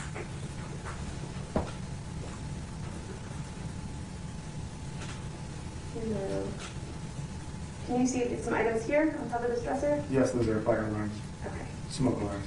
Were those collected? No, I don't believe And then just another angle, 140.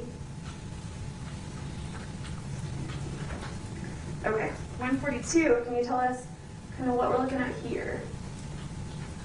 This is a view further inside the room. You can see a TV on a TV stand, a pile of clothing against the west wall, and Victoria's bed against the in the northwest corner. Small table in the center of the room. What's this right here? It's a blanket. Okay. And I'm going to show you 143. Is that the same blanket? Yes. Okay. Was this collected? Yes. Okay. And I'm showing 144, and I'm seeing an M9 marker next to that same blanket. Was that the number it got? That's correct. I also see an M5 up here. Is that collected? Yes. There's just another, other angle of M9, is that right? Yes. Did you notice anything? I'm showing 146. Did you notice anything about M9 at the time? Did you examine it, or do you have any memory of it? I believe there was some more biological matter tissue on the blanket. Was that biological matter consistent with what we saw in the sink and what you saw in the sock? Yeah, I believe so. Can you describe those a little bit in a little bit more detail? I would need a photo. Okay.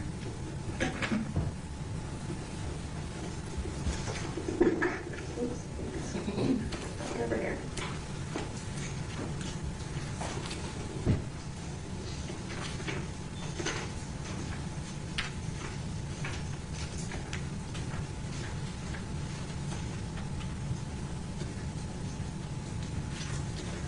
I'm going to show you 44. Is that the same type of material that you remember seeing on this blanket? I believe so. I believe Detective Lasker, again, made note of it in his report as being fatty tissue.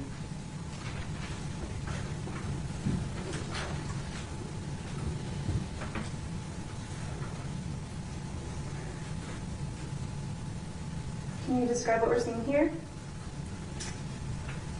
This is a photo of the floor in the center of the room.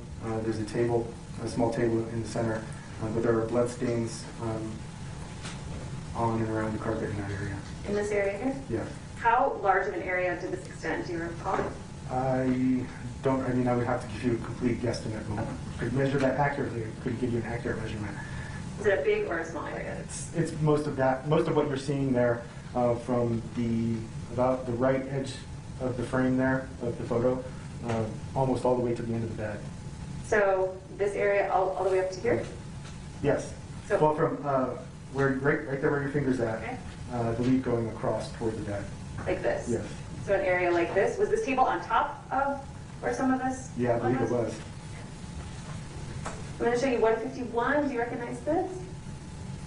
Yes, that's the pile of clothing next to the bed. Okay. And 152. Can you orient us here if possible? Here's the This is table. the north, we're looking toward the northeast corner of that same room.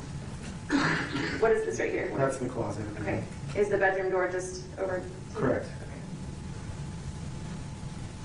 And I think 153 is just a little more close up. Is that right? Of some of the things on the ground here. Okay, yes. Okay. And just to be confusing, I think 154 is looking back the other way towards the bed. Is that right? Yes. Was there any blood? Do you remember? So we're seeing this little gold table here in the corner. Do you recall if there's any blood up in this area, or even like? Not from this photo. I don't recall. I know there was blood on the floor. There was blood on a large part of the floor, and we ended up cutting up the carpet and finding more underneath. But we can't say if that specific area you're pointing to Okay. had blood. I'm going to show you 155. That's that little table. Do you see blood in the carpet under this table, or suspected blood? Off to the right, lower right-hand corner, there you go, right where your finger's at in that area. It's kind of a darkened, stained area. And I believe that's blood. Did you In look fact, at? I know that's blood because there was on that DVD, there was more blood on there. There was a DVD. Oh, there's blood on The one. DVD case, yeah. I'm going to show you 157. Can you tell us what we're seeing here? I think some items have been moved at this point, or maybe not. Because we have our little table here. Right, that's just a better view of that stain. There's some other items in this photo that got collected. The package of wet wipes, they're to the right-hand side.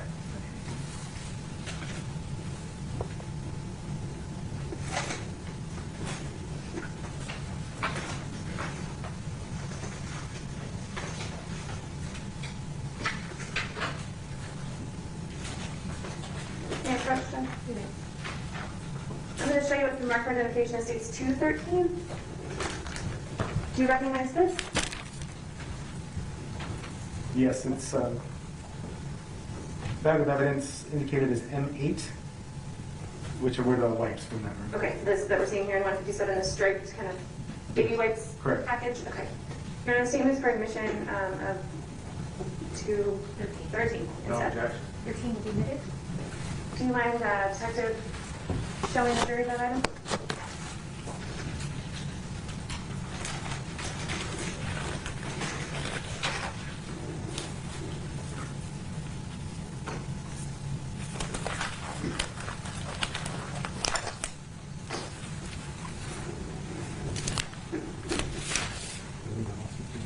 I think it's on here, Jennifer.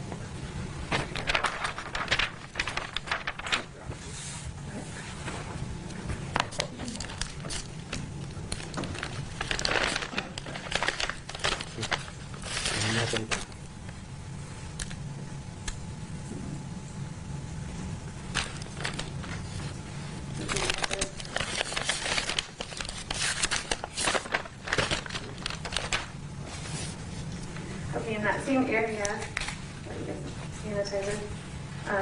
Still looking at 157, I see some books. Were those books collected? I believe so. Okay, and I am showing you 156 with, they've been moved a little, but I see now a scene marker. Yes. Okay.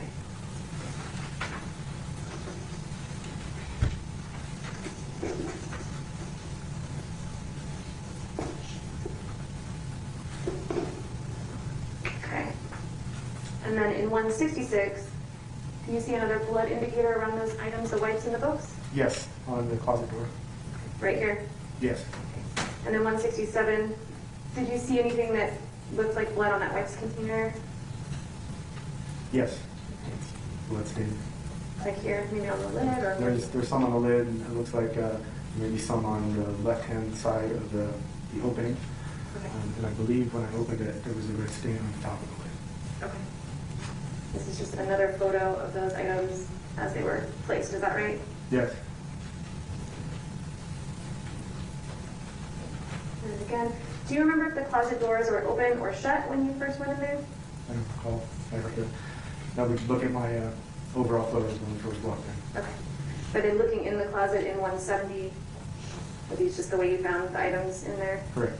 In 171, sort of the floor of the closet, is that the way you found those items? Yes. Okay.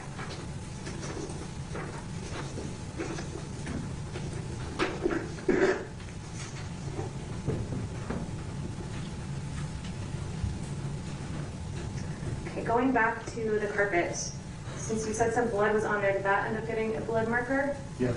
Okay, and I see, what number is that? B15? Okay. And then again, you see it here in 159? Yes. Was that carpet itself collected? Yes. And tell us about the process of collecting a carpet. How does that work? Or how does that work? We take a box cutter and we cut off the top layer. And then we pull that off, take a photo of the underlying cushion, and then we cut that out, remove that, and then take a photo of the cement flooring underneath that. So looking at 160, is this after, tell me about this. This is after that top layer of carpet's cut off. And what are we seeing on this carpet padding? Blood stains. Was this, now seeing this, did this change your mind about your earlier opinion that you weren't finding the right amount of blood in this apartment? This was not enough blood. We would have expected to find a significant amount more than that. Okay, and I'm going to try 161 and maybe 162. I think it's too washed out. Let's try 162. I'm going to have handy 162 so you can look at it without the glare to tell me what you see in 162. Blood stains can be seen on the concrete and Is that the concrete under this carpet? underneath the foam cushion. And I'm going to show you, I'm going to try to show on the document camera here, 163 is a little bit of a close-up. Can you see it on here? Yes. Just right here, anywhere else that I'm missing? There's, it's not in this photo, I think further up to the left there's more. Does 164 depict what you're talking about? Yes. So we're seeing here in 165 the padding, and then the subfloor underneath is even less, is that? That's correct. And then I'm going to show you 206. Can you tell us what that is? That's the carpet that was removed. Okay.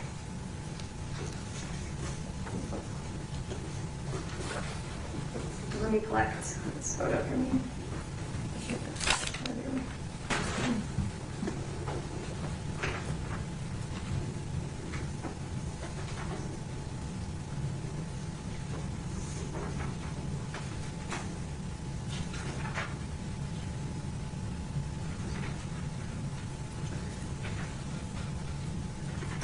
So other than kind of the disturbances that we've seen in this apartment and the blood that we've seen in this apartment and the things we've talked about, how did the apartment appear just generally? Generally, it was pretty clean. Had the amount of clutter you would expect to see in an apartment with kids. I'm going to approach with what's been marked as 214. And I'll pull up a photo if you need that to write. Do you recognize this package? Yes. What is that?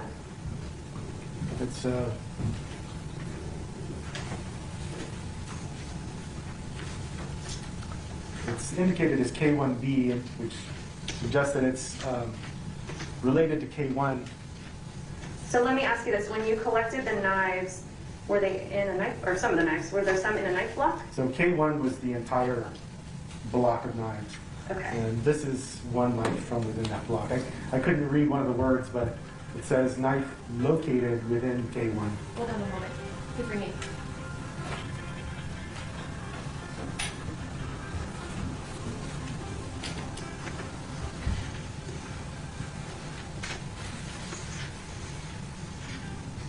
Ask the question, Dave. Tell us about K1, and I put up photo 58 just to orient everyone. So K1 was this whole block with all the knives in it, is that right? Yes, and this particular item on the table in front of me is indicated as K1B, which refers to a specific knife taken from within that knife block. Do you remember Collected with them. 61? Do you remember the knife that had what's been described as like a saw handle? Yes, Okay, does 61 represent what you remember? yes. Okay, Your Honor, this even moved for admission of what's been previously marked for identification as 214. No objection. 214 will be admitted. Okay. Detective, this is our last thing. If you don't mind, one more time, just opening them for the jury.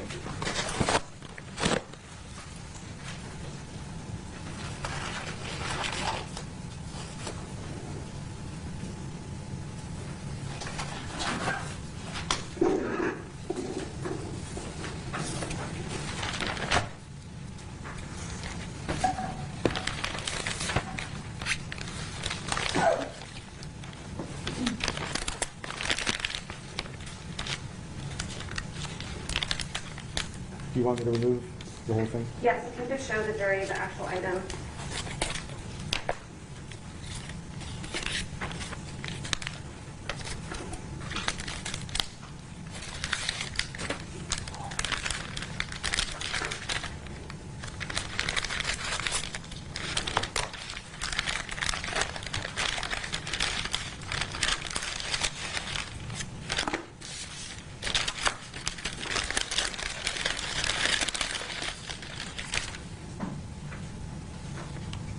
Is that one of the knives that was in that knife block?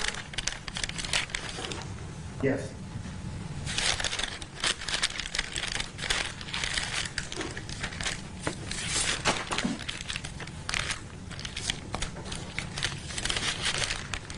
Do you have this one? Okay.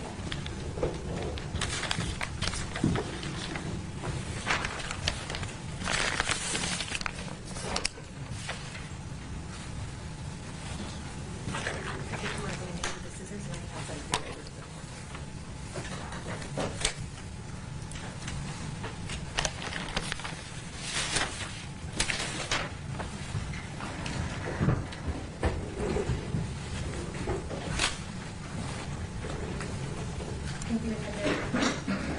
talked a little bit about investigating pieces of child abuse and photographing things in the house to kind of document the way that a kid might be living. And you took this photo, states 2. Is this one of those photos that you took that day? Yes. As part of your documentation? That's correct. If there are further questions, Your Honor, I'll pass the witness. All right. Does anyone need a break? Sure. All right. We'll move on to cross.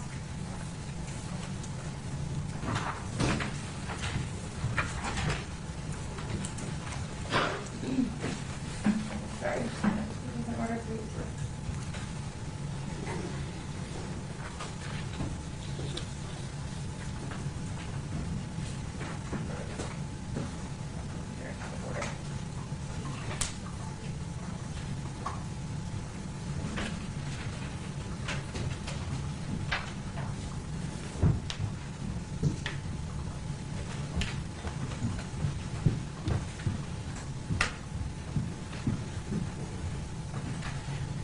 Detective Pisano, I understand you were secondary detective to Detective Lasker.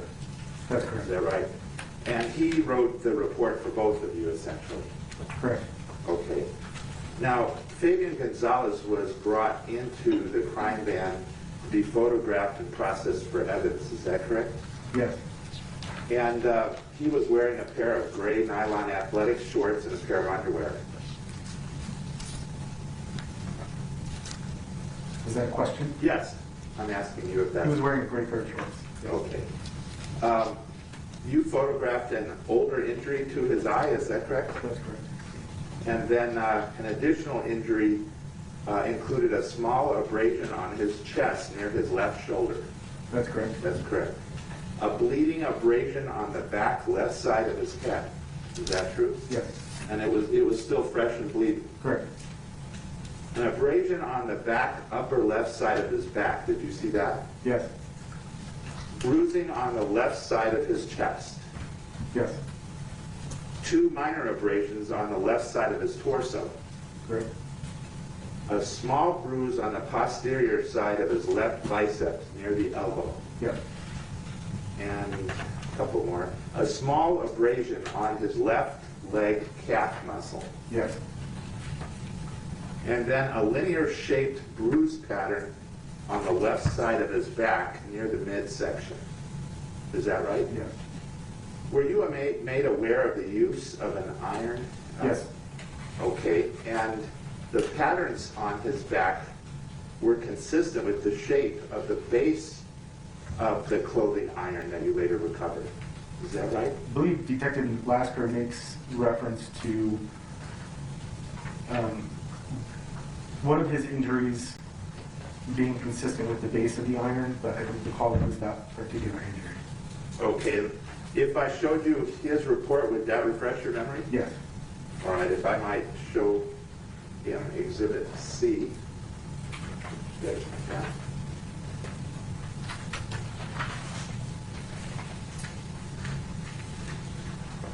Showing you Exhibit C for identification only. If you can refer to that, and then I'll ask you about that pattern. Yes, your statement was correct. All right, so there were patterns on his back consistent with the base of the clothing iron. That's correct. Did you also see blood transfer stains on the left side of his back and the lower right side of his back? Yes. Now, let me ask you about the iron. Is the iron with us today? I don't know. Who brought these items here? I have no idea. Okay. I'm retired. I'm not privy to any of the information for the preparation on how this stuff got here or who brought it. Okay, so do you know from your marks where the iron, what it's marked as, or would you be able to see it if you found it? I could look at the report, and I don't remember exactly how it was indicated. I believe we saw a photograph of it earlier with an indicator. Was there a photograph of it? I didn't notice a photograph of the iron. I believe there was a photograph of the iron in the bush. There is a photograph, but I don't believe it's with us today. I believe she showed it. Did I you? thought she did. Counsel, do you know what number the iron is? Maybe. Thank you. 191? And that'll help you figure out the number, correct? If there's an indicator in the photo, Oh, maybe there's. but it would also be in the report. Okay. Let's see. I'm showing you page 4 of the report. Does it show on Exhibit C, the report? Or do you have another copy? I do have another copy. If you could refer to your copy of the report by Detective Lasker. So that item was indicated as M1, an electric steam clothing iron. Okay, and so I guess it's over here somewhere.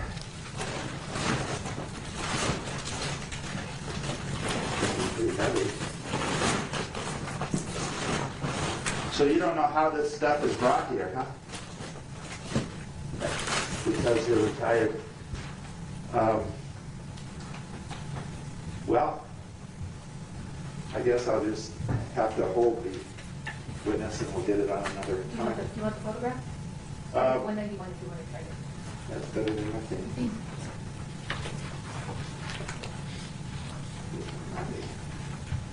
Here we go. Let me show you Exhibit 191. Is that the M1 iron that we refer to? Correct.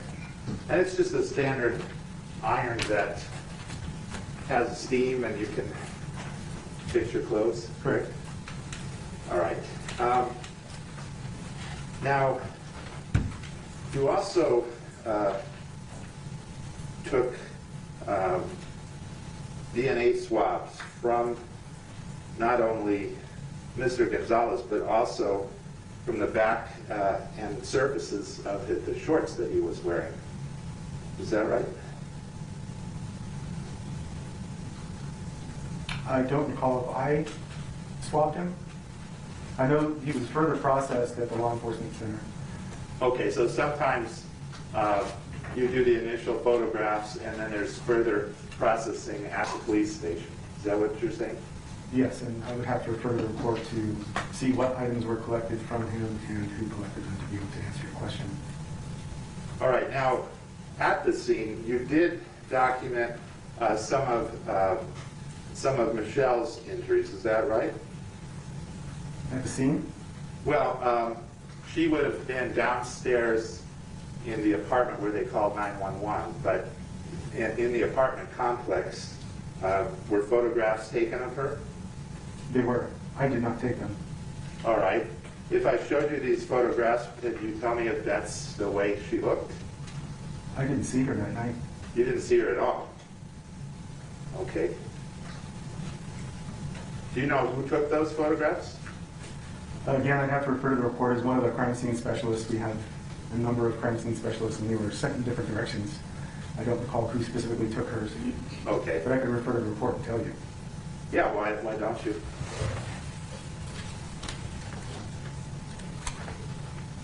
Like I say, the photographs would not be indicated in here.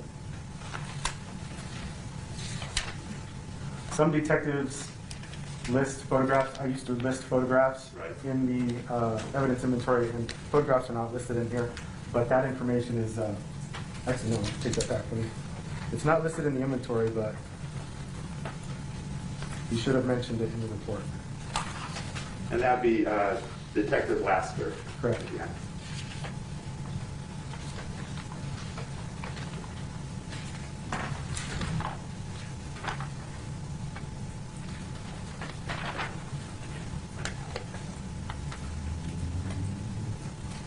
It was CSS J. Esterly. Went to Okay. Presbyterian Rest Hospital to process Michelle. Okay. Let me show you, did you photograph where the wallet was found? Where the defendant's wallet was found? Yes. All right, let me show you. What's our next number is 2? So C, you can log next, so we are on, you've got B and D are the only two. I'm sorry, B and C are the only two I have. Okay, so this should be E. Then, let me show you Exhibit E. Is that a photograph of where the defendant's wallet was found? Yes. And is that your understanding where Jessica was arrested was between those two cars? I couldn't tell you that. All right.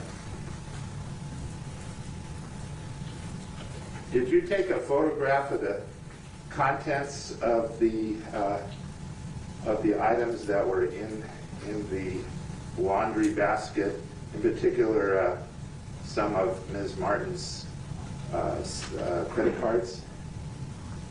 Did I take the pictures of credit cards? Right, kind of spread out where you could see them. I believe those may have been taken by Detective Lasker at the crime lab. Did you see these credit cards? I don't recall seeing them. All right.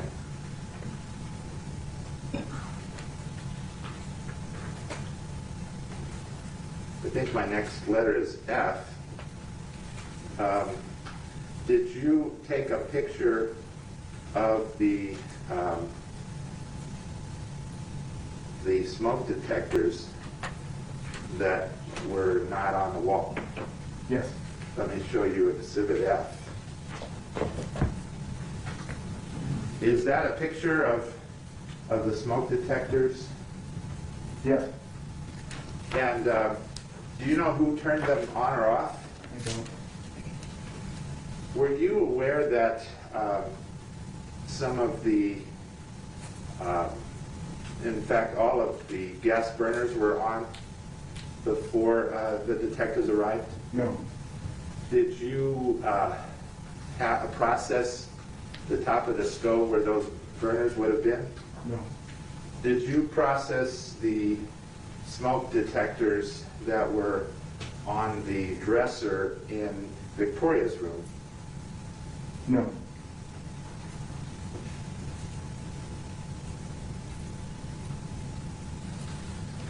Now, I understand that the only drugs that were found was marijuana, and they were found in the master bedroom on one of the two nightstands. Is that correct? Correct. It was a small amount. That's correct.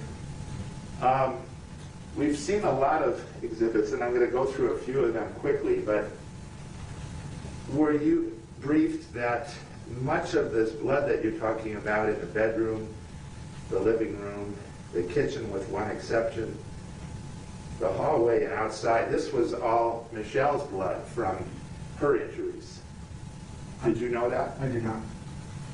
So when you're collecting blood, you don't know if this is related to the death of Victoria or the bleeding by Michelle and her fighting. Correct. Is that right? That's why further testing is done later. Okay. And one of your jobs is just preserve the evidence and let other people figure out how it fits in the puzzle. No, not necessarily let other people figure it out. Well, it might be you, or Correct. just figure it out later on, but Correct. preserve the evidence so it doesn't get lost. That's correct. All right. Now, let's quickly go through a few of these.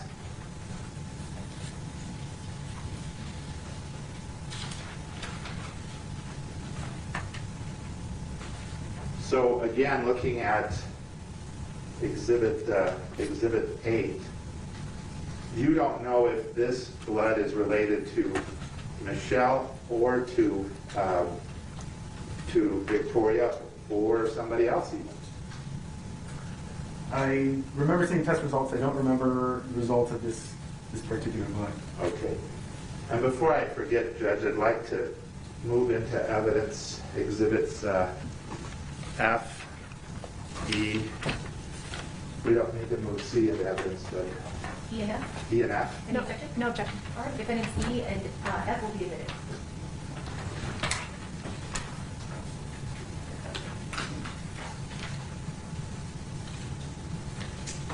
Can we take that off the document? Oh, yeah. Yeah, let me not let that show. That was the report.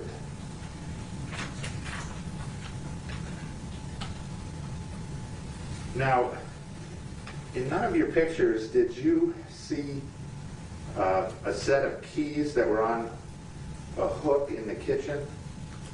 Can you ask that question again? Yes. You did not find a set of keys in the kitchen on a hook, It sounds like a statement. did you? No. I didn't find them. Okay. But if they're there, we likely have a photograph of it. And if your photographs don't show it, it might not have been there, right? Correct. Okay.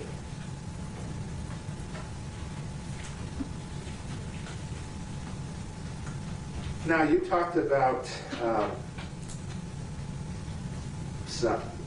rag and some socks. You don't really know if they were wet or dry when they were collected. Isn't that true? I don't recall. Okay.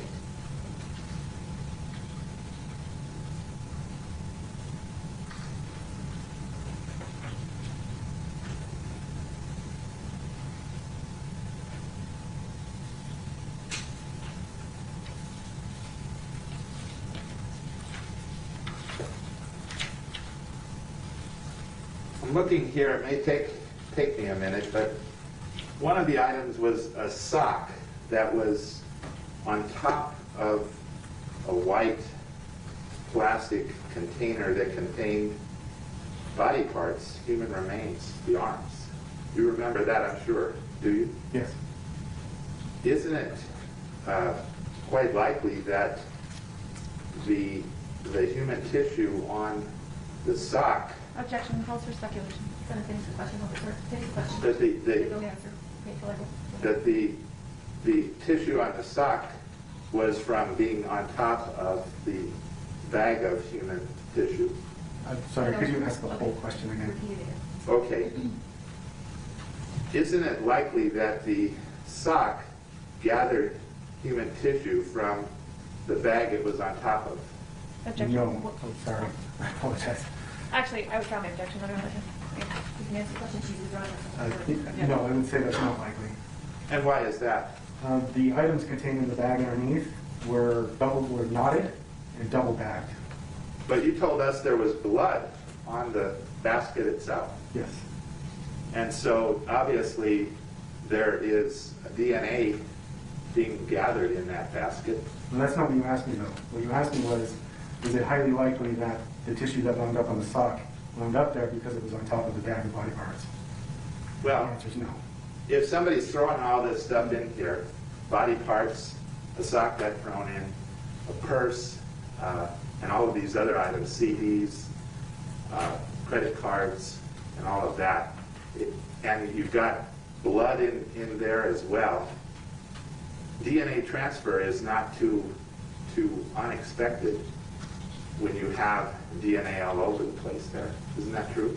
That's true, but that's not what you said. All right, I didn't say it right. Thank you, sir.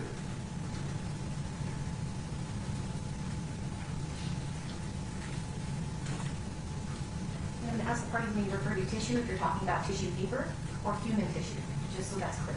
And we were talking about human tissue, weren't we? That's correct. Okay.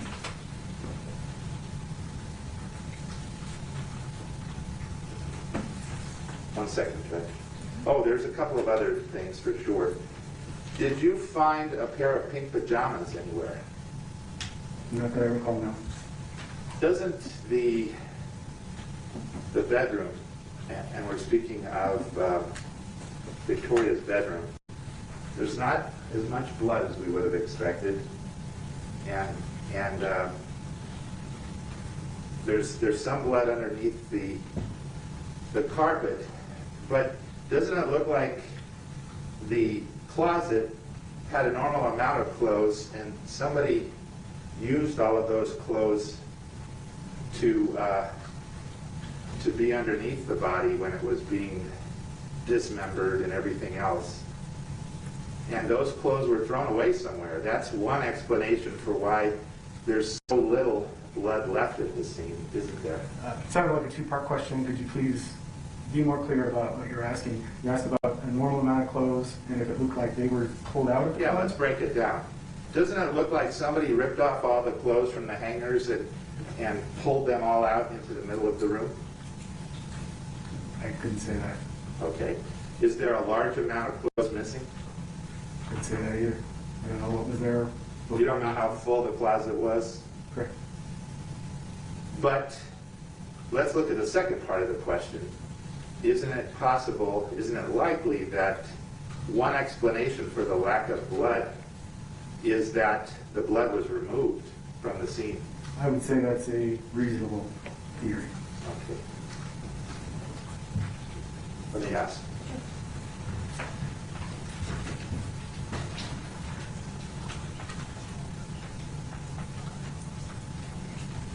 That's all I have, Judge. Thank you. All right, thank you. Redirect? Yes, Your Honor.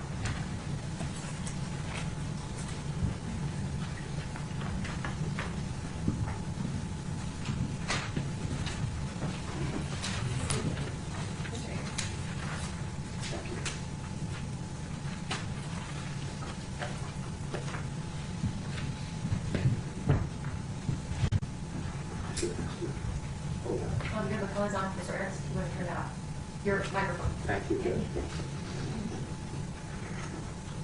Detective, you were questioned a little bit about processing the defendant, taking photos of him. May I approach him? You may. I'm going to show you what's been marked as states 216, 217, and 218. Let me know if you recognize these photos.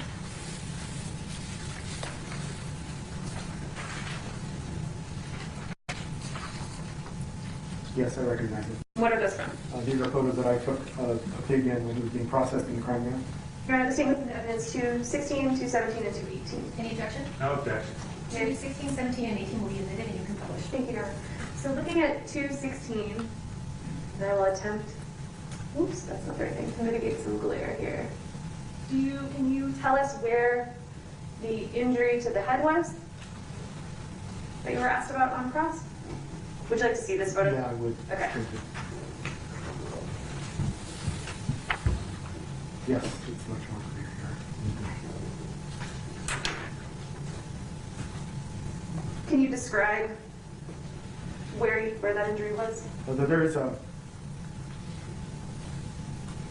I think there's a, it looks like a, I don't know if this is blood or if this is the actual injury, but it looks like a linear type of injury along the back, left side of his head. But I believe there's also more of a gash somewhere in his hair. Okay. It's described in the report from Lester as a small bleeding abrasion. Is that what he's referring to?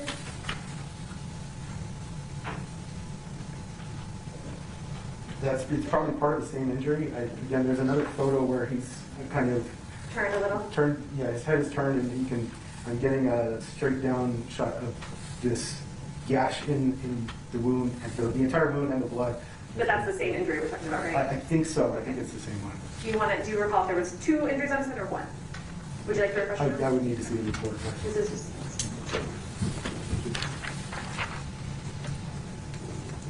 Just let me know if that refreshes your memory.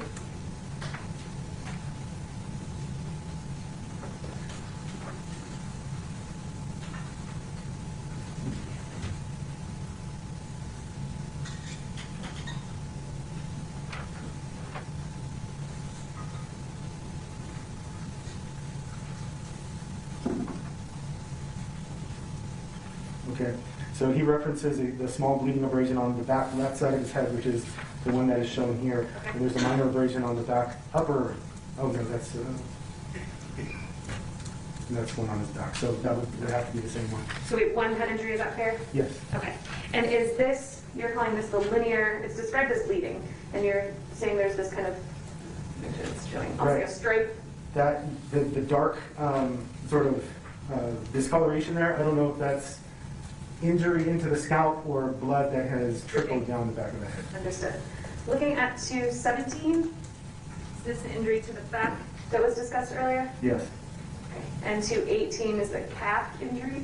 Yes. Let me zoom in on that. I don't know if I made it right, but is that what we're talking about? How big is that calf injury? I need a little more focus. I will try my best. Let's see. Maybe a centimeter or centimeter and a half. Okay. And he had an injury to his face. Did that, I know you're not an injury expert, but did that appear fresh? Yeah, the black eye? Yes, it did. Okay. And how, like within the same day or a week? Oh, yeah. Could you tell? It was hard to tell, but it was a significant shiner. It didn't look like the blood had started to dissipate, so I would say it was pretty fresh. I'm not sure how fresh, though. Okay. We talked about the smoke detectors. Those were not processed on August 24th, 2016, correct? Or they weren't collected? Correct. Okay. As you're going through the scene, are you assessing everything in every room for potential evidentiary value? Yes. Was there any reason at that time that you did not collect those? Yes, the reason is because when the first responders arrived, Jessica Kelley was taken into custody, and then they could hear the smoke alarm audible from outside the apartment, which led us to believe that the smoke detectors were installed at the time the officers were there. And someone between the time the officers arrived and when we arrived and began our scene investigation removed them. So one of the first responders removed those. So the thought at the time was that it might have been actually someone from APD that pulled them down just because the alarms were sounding? That's correct. Okay. And are you aware if those smoke detectors were processed at a later date?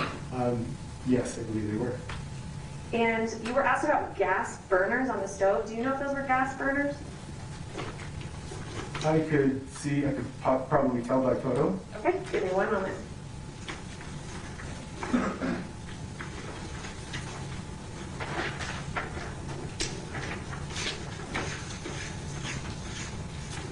maybe, more than 1 moment. Hold on. I think we've lost our order here, but.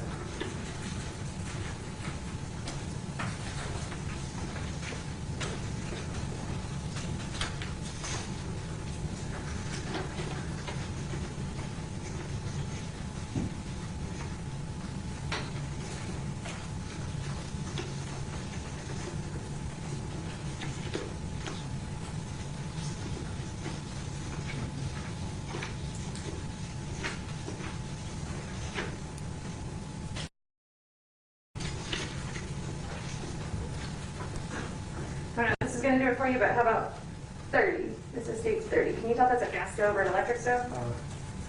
It looks like an electric stove from here. Okay. You were asked. Look more like coils to me. Those little coils? Okay.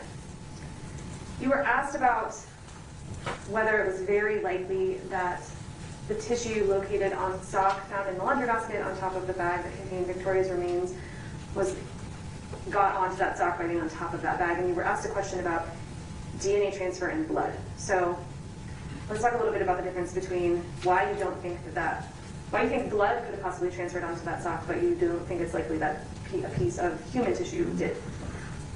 If you could explain that for us. So the remains inside the bag were placed in there first, then came the sock. How the tissue got onto the sock before it was placed in the bag, I don't know. But I'm very confident saying that it did not come from anything inside the bag, simply because the sock was on top of a double bag, not a garbage bag. And when you processed or collected those items, tell us how that sort of methodical layering removal of stuff, was that just like tossed around? Did the sock fly over to the side? How was it sort of gone down? It's meticulously done. We take each item piece by piece, examine it, try to determine its evidentiary value. Something like the sock where human tissue was found, that would have been treated very delicately and then collected in the same manner. May I have one moment here? You may.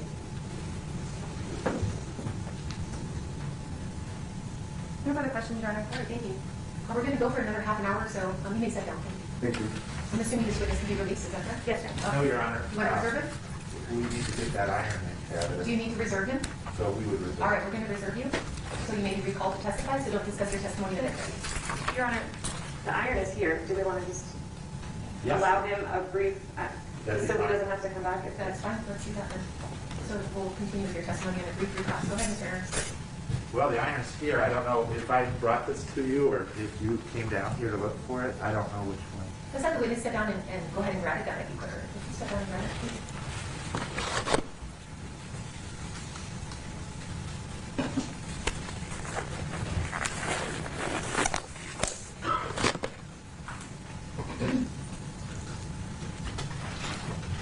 May I speak to my husband? Sure. It's empty.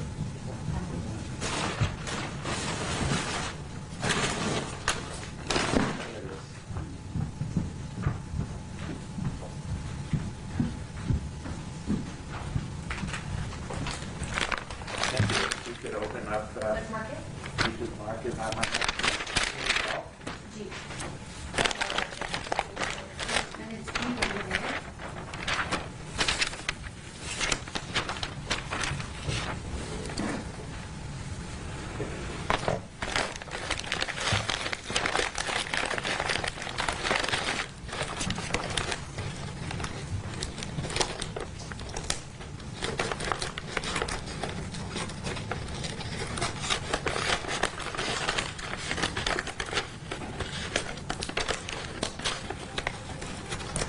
Can you turn that phone off?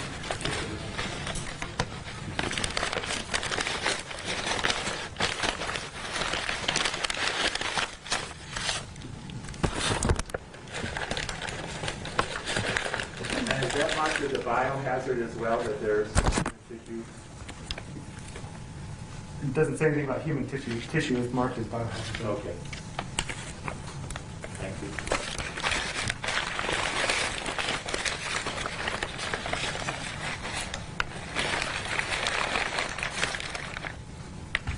Thank you. So was this Exhibit G, is that what you found in a bush just beyond the rear porch of the Martens apartment? Yes, All right.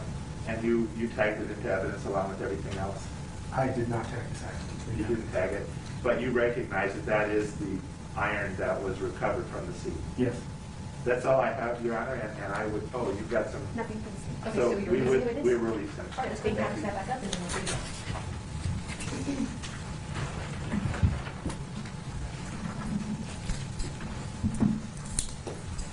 And there's two choices they can totally be like these though.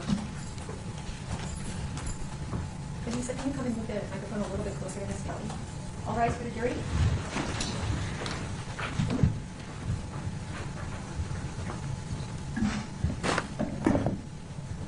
Thank you.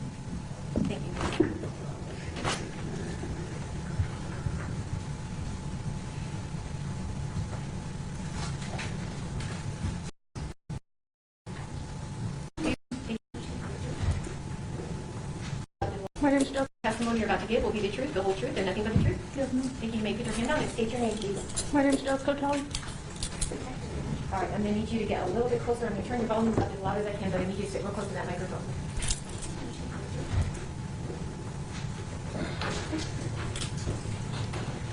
Hi, Ms. Kelley. Hi. How are you doing? All right.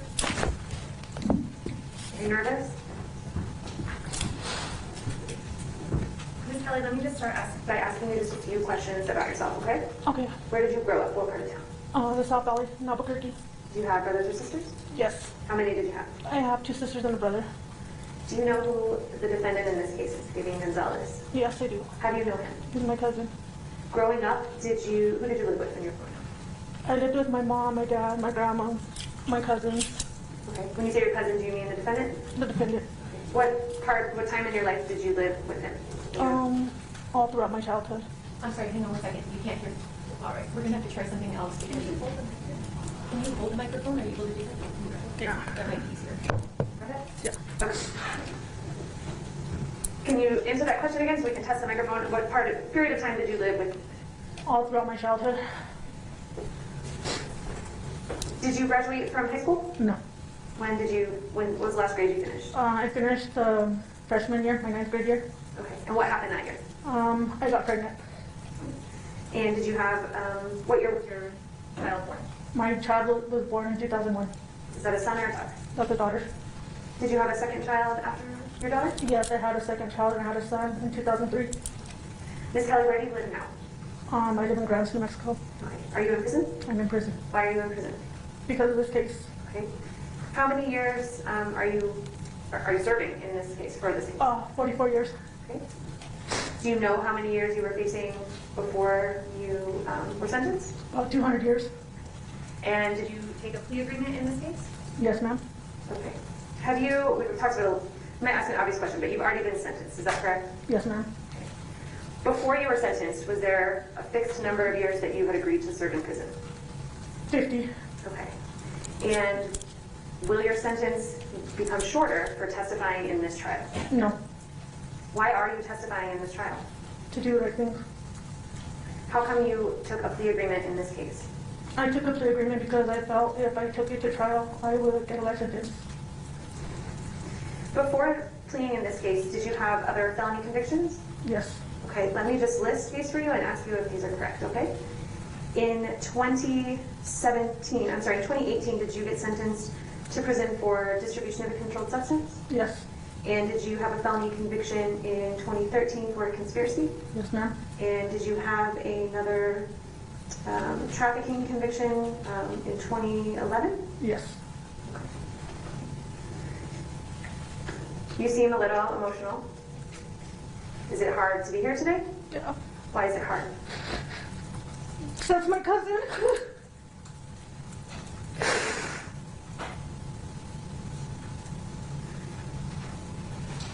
Why is it hard to testify against your cousin? Because I grew up with him. I love him. Was there anyone in your life that sort of encouraged you to testify today? My kids and my mom. And what did they tell you to do? To do the right thing and to make sure I come home. There's some tissues to the side. Do you need a captain?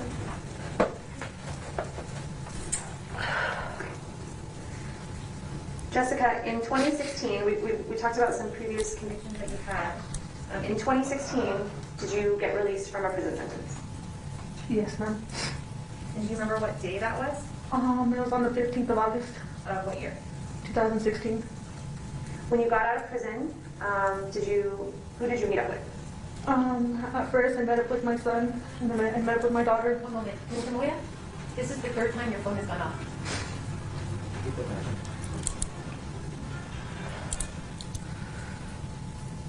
I'm going to have the phone removed from the courtroom. I've had enough. Can you get the phone and take it out? So you met up with your son, and then you said, who else did you meet up with? Was it right away? With my daughter. Your daughter? Okay. What about any friends? I met up with friends 3 days later. I went to my family's house. You went to your family first? And my Okay. Did you get a phone right when you got out? Yes. Oh, actually, I'm sorry. My friend Sheree. But she's actually my daughter's cousin. Okay. So you met up with your friend Cherie. What's her last name? Barella. And did she help you get a phone? Actually, I had a check from DOC. I went and cashed it, and I bought a phone with the money. Okay. Now, just moving forward a couple days, do you remember hearing from the defendant after you got out of prison? Yes. Okay, how did you hear from him? Like, what- On Messenger on Facebook. Facebook Messenger? And do you remember what day that was? That was, I believe, a Wednesday. Was that the 17th of August? I'm gonna have to get a calendar, I think. Is that right? Wednesday the 17th, sound right? I think so. Okay. And where did you guys decide to meet up? Yes. Where did you end up meeting him? I ended up meeting him at his girlfriend's house. I took the bus over there. Who was his girlfriend? Oh, I forgot her name right now. I'm just really nervous. It's okay. Does Alicia Aragon sound like the name? Okay. And what part of town or what area, do you remember what intersection she lived at or what I apartment? know it was off of Louisiana. Okay. Louisiana, do you remember a cross street? I don't remember. Okay. So was this on the same day that you first heard from Fabian, or was this the next day? This was the next day. I heard from him the night before on Messenger, and I told him to wait until tomorrow. Do you remember about what time of day you ended up going over to Miss Aragon's house? Probably about noon on Wednesday. Do you know, you said you took the bus. Do you know how the defendant arrived at Alicia's house? Or was it- No. You don't know? He was just there. I think he was there from the night before. How long did you stay at, was this a house or an apartment? Apartment. How long did you stay there? We stayed there for a little while, and then we left to go to the Downs to go meet my friend. You said we. Who is we that left? Me and Fabian. Just the two of you? Yeah. And you went to the Downs? What is the Downs? A casino right there off of Louisiana and Central. Okay. What did you do at the Downs? How did you get to the Downs? Alicia dropped us off. And then what did you guys do there? We met up with Lori Beck, and Lori Beck picked me and him up because I had to go to Cherie's to go babysit. And Fabian went with me. You said you saw a lot of people. Where did you know those people from? Actually, I didn't see them that day. We seen them in the nighttime. Okay. So just at the time you go to the casino, Lori picks you up. How long were you at the casino? What did you guys do? We just pulled up, and she was already there. We jumped in the car. We drove around a little while. She gave me some. You drove around, and then where did you go after that? And then we went to Cherie's. How do you know, let's back up a little bit. You said Cherie, and you said that's your daughter's cousin. Is that how you know her? Yeah. What about Lori Beck? How do you know Lori Beck? She's a friend that I used to hang around with. And before this, had you ever met Alicia Aragon before? I guess she was my Facebook friend, but we never met in person. So did you have some mutual friends, or? Yeah. But you didn't know her directly? No, I didn't know her directly. So when you get to Cherie's house, did anyone come over? Yeah. Michelle and Victoria came over to pick up. Michelle Martens and Victoria Martens? Yes. Had you ever met them before? No. And do you remember about what time of day that was? I know it was before 11 o'clock at night because she was coming home from work. Fabian left with her, and then they came back to see if I wanted to go with them. Lori Beck ended up showing up, and I was like, well, take me to the Downs. Fabian followed me to the Downs with Michelle and Victoria. Me and Fabian got down, and I just... Let me slow you down really quick and back up just a little bit to when you and the defendant got to Cherie's house. Okay. Was Cherie home? Yes. Okay. And was Cherie home when Michelle and Victoria arrived? No. She was at work. And what happened at Cherie's? Did anyone eat, or what did Victoria do? Actually, Fabian made her some Hot Pockets and made her some snacks and stuff because the other kids, I already had them laying down for school. When the defendant was cooking a snack or a meal for Victoria, what was Michelle doing? She was just sitting in the living room. Okay, at that point, between Michelle and Fabian, which one of them was acting more responsible for Victoria? Fabian. So then you said you decided to leave Cherise and go back to the grounds? Yes.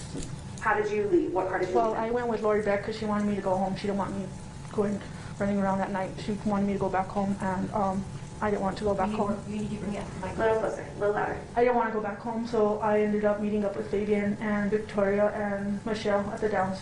So they left Cherise before you did. Yes, they met me at the Downs. Whose car were they in? And Michelle's. Okay, do you remember what color that car was or what kind of car it was? It's like a tan car. Do you remember who was driving Michelle's car? Michelle. So when you meet up, tell us what happens then. Me and Fabian get down. I ended up running into a bunch of my friends, and we're exchanging contact information and stuff. Me and Fabian ended up walking around the Downs for a little bit. Where were Michelle and Victoria while you were? Victoria and Michelle were in a car. What time of day is this? This is at midnight. And do you remember if this was a weekday? This, I believe, was Wednesday night. Okay, so you said you're walking around. What else did you guys do? As I was talking and I was about ready to get in the car, Fabian was breaking into cars, and a guard came up and told him something. I was like, let's just go, get out of here. You know what I mean? Like, I just got out of prison. We can't be doing this. You know what I mean? He's like, oh, sorry, cuz, let's go. So did you leave at that point? And we left at that point. In what car? And Michelle's. Who was driving? Michelle. Where's Victoria? She's in the back seat with her blanket. Okay, who sat in the back with Victoria? Fabian. So you and Michelle are in the front, and you and Victoria in the back? And it's around midnight or later? Mm-hmm. We need yeses and nos. Yes. Thank you. Where did you go after you left at that time? I believe when I met up with Nia, one of my other friends, she ended up giving me What's Nia's full name? Arnelia Williams. And she gave you what? She ended up giving me work shoes, a black work shirt, some toilet paper, and some pillows. She worked at a hotel, and she knew that I needed help because I just got out of prison. And then after that, Where did you meet up with her? at her apartment complex right there by the Downs, How long were you there? 10, 15 minutes. Where did everybody go into her apartment, or No, just I did. okay, where were Fabian, Michelle, and Victoria? They stayed in the car. Okay, so you leave there, and where do you go next? We went to my friend Pee-wee's. Who's Pee-wee? I don't know his real name. All I know is his name is Pee-wee. He has a Pee-wee shop. How do you know him? He's my sister's friend, and I do a lot of side jobs for him at the shop to earn extra money. Where was his shop? What area was the shop located? It was right there by the Downs. Still by the Downs? It was right on Aztec in Central. So you go to Pee-wee's, to his shop or to his house? To his shop. Well, that's his house. He lives there too. So you're at Pee-wee's. Did everyone go into Pee-wee's? Tell us. No, actually, I left my phone number in his mailbox. Where did you go next? Next,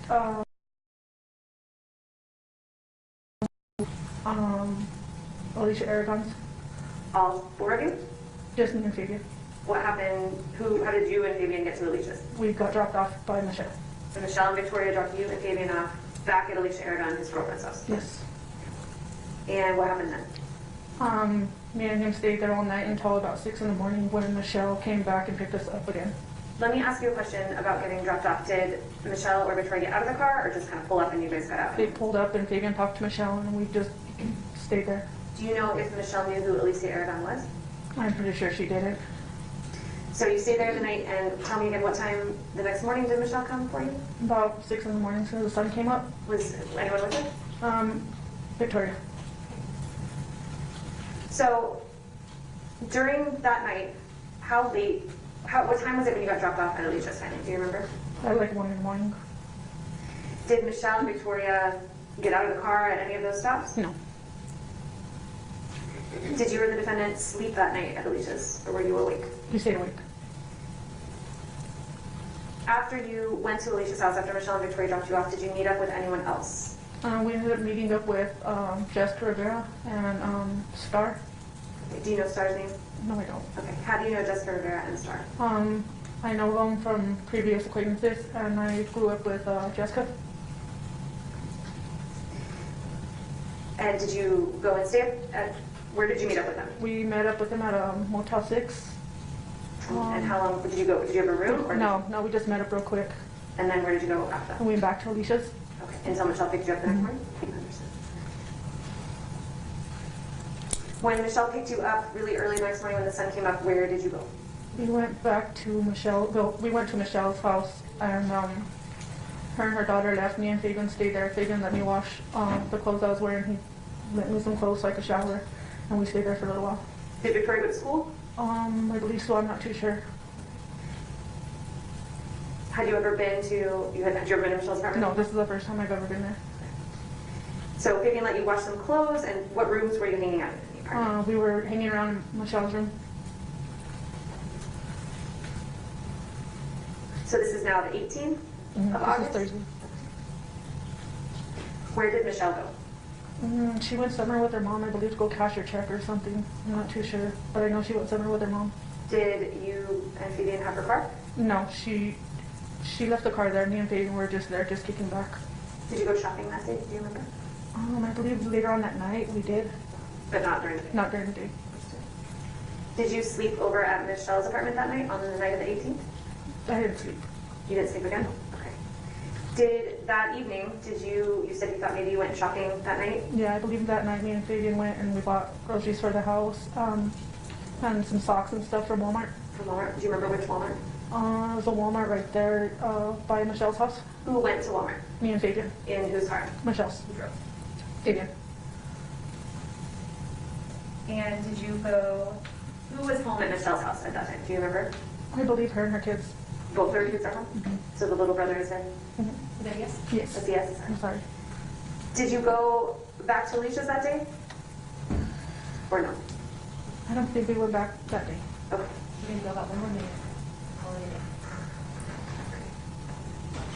Where did you sleep at Michelle's house that night? In what room? I stayed on the couch. And what time? And you said you didn't sleep? No, I didn't sleep. Did Fabian sleep? I'm not too sure. Where was he? He was in Michelle's room. And where were the kids? The kids were in their rooms. What bedding did you have? I had a blanket from that Michelle let me use, and then I had pillows from the hotel. Okay. It's probably a good start. Okay. All right, we went a little bit longer than I promised, but we're going to go ahead and call it a day. I'm going to bring you back at 9 o'clock tomorrow morning. Just another recess instruction. Please be sure to avoid all news accounts. Do not discuss this case with anybody, friends, family, or each other. We'll see you tomorrow at 9 o'clock right here on the third floor. All right?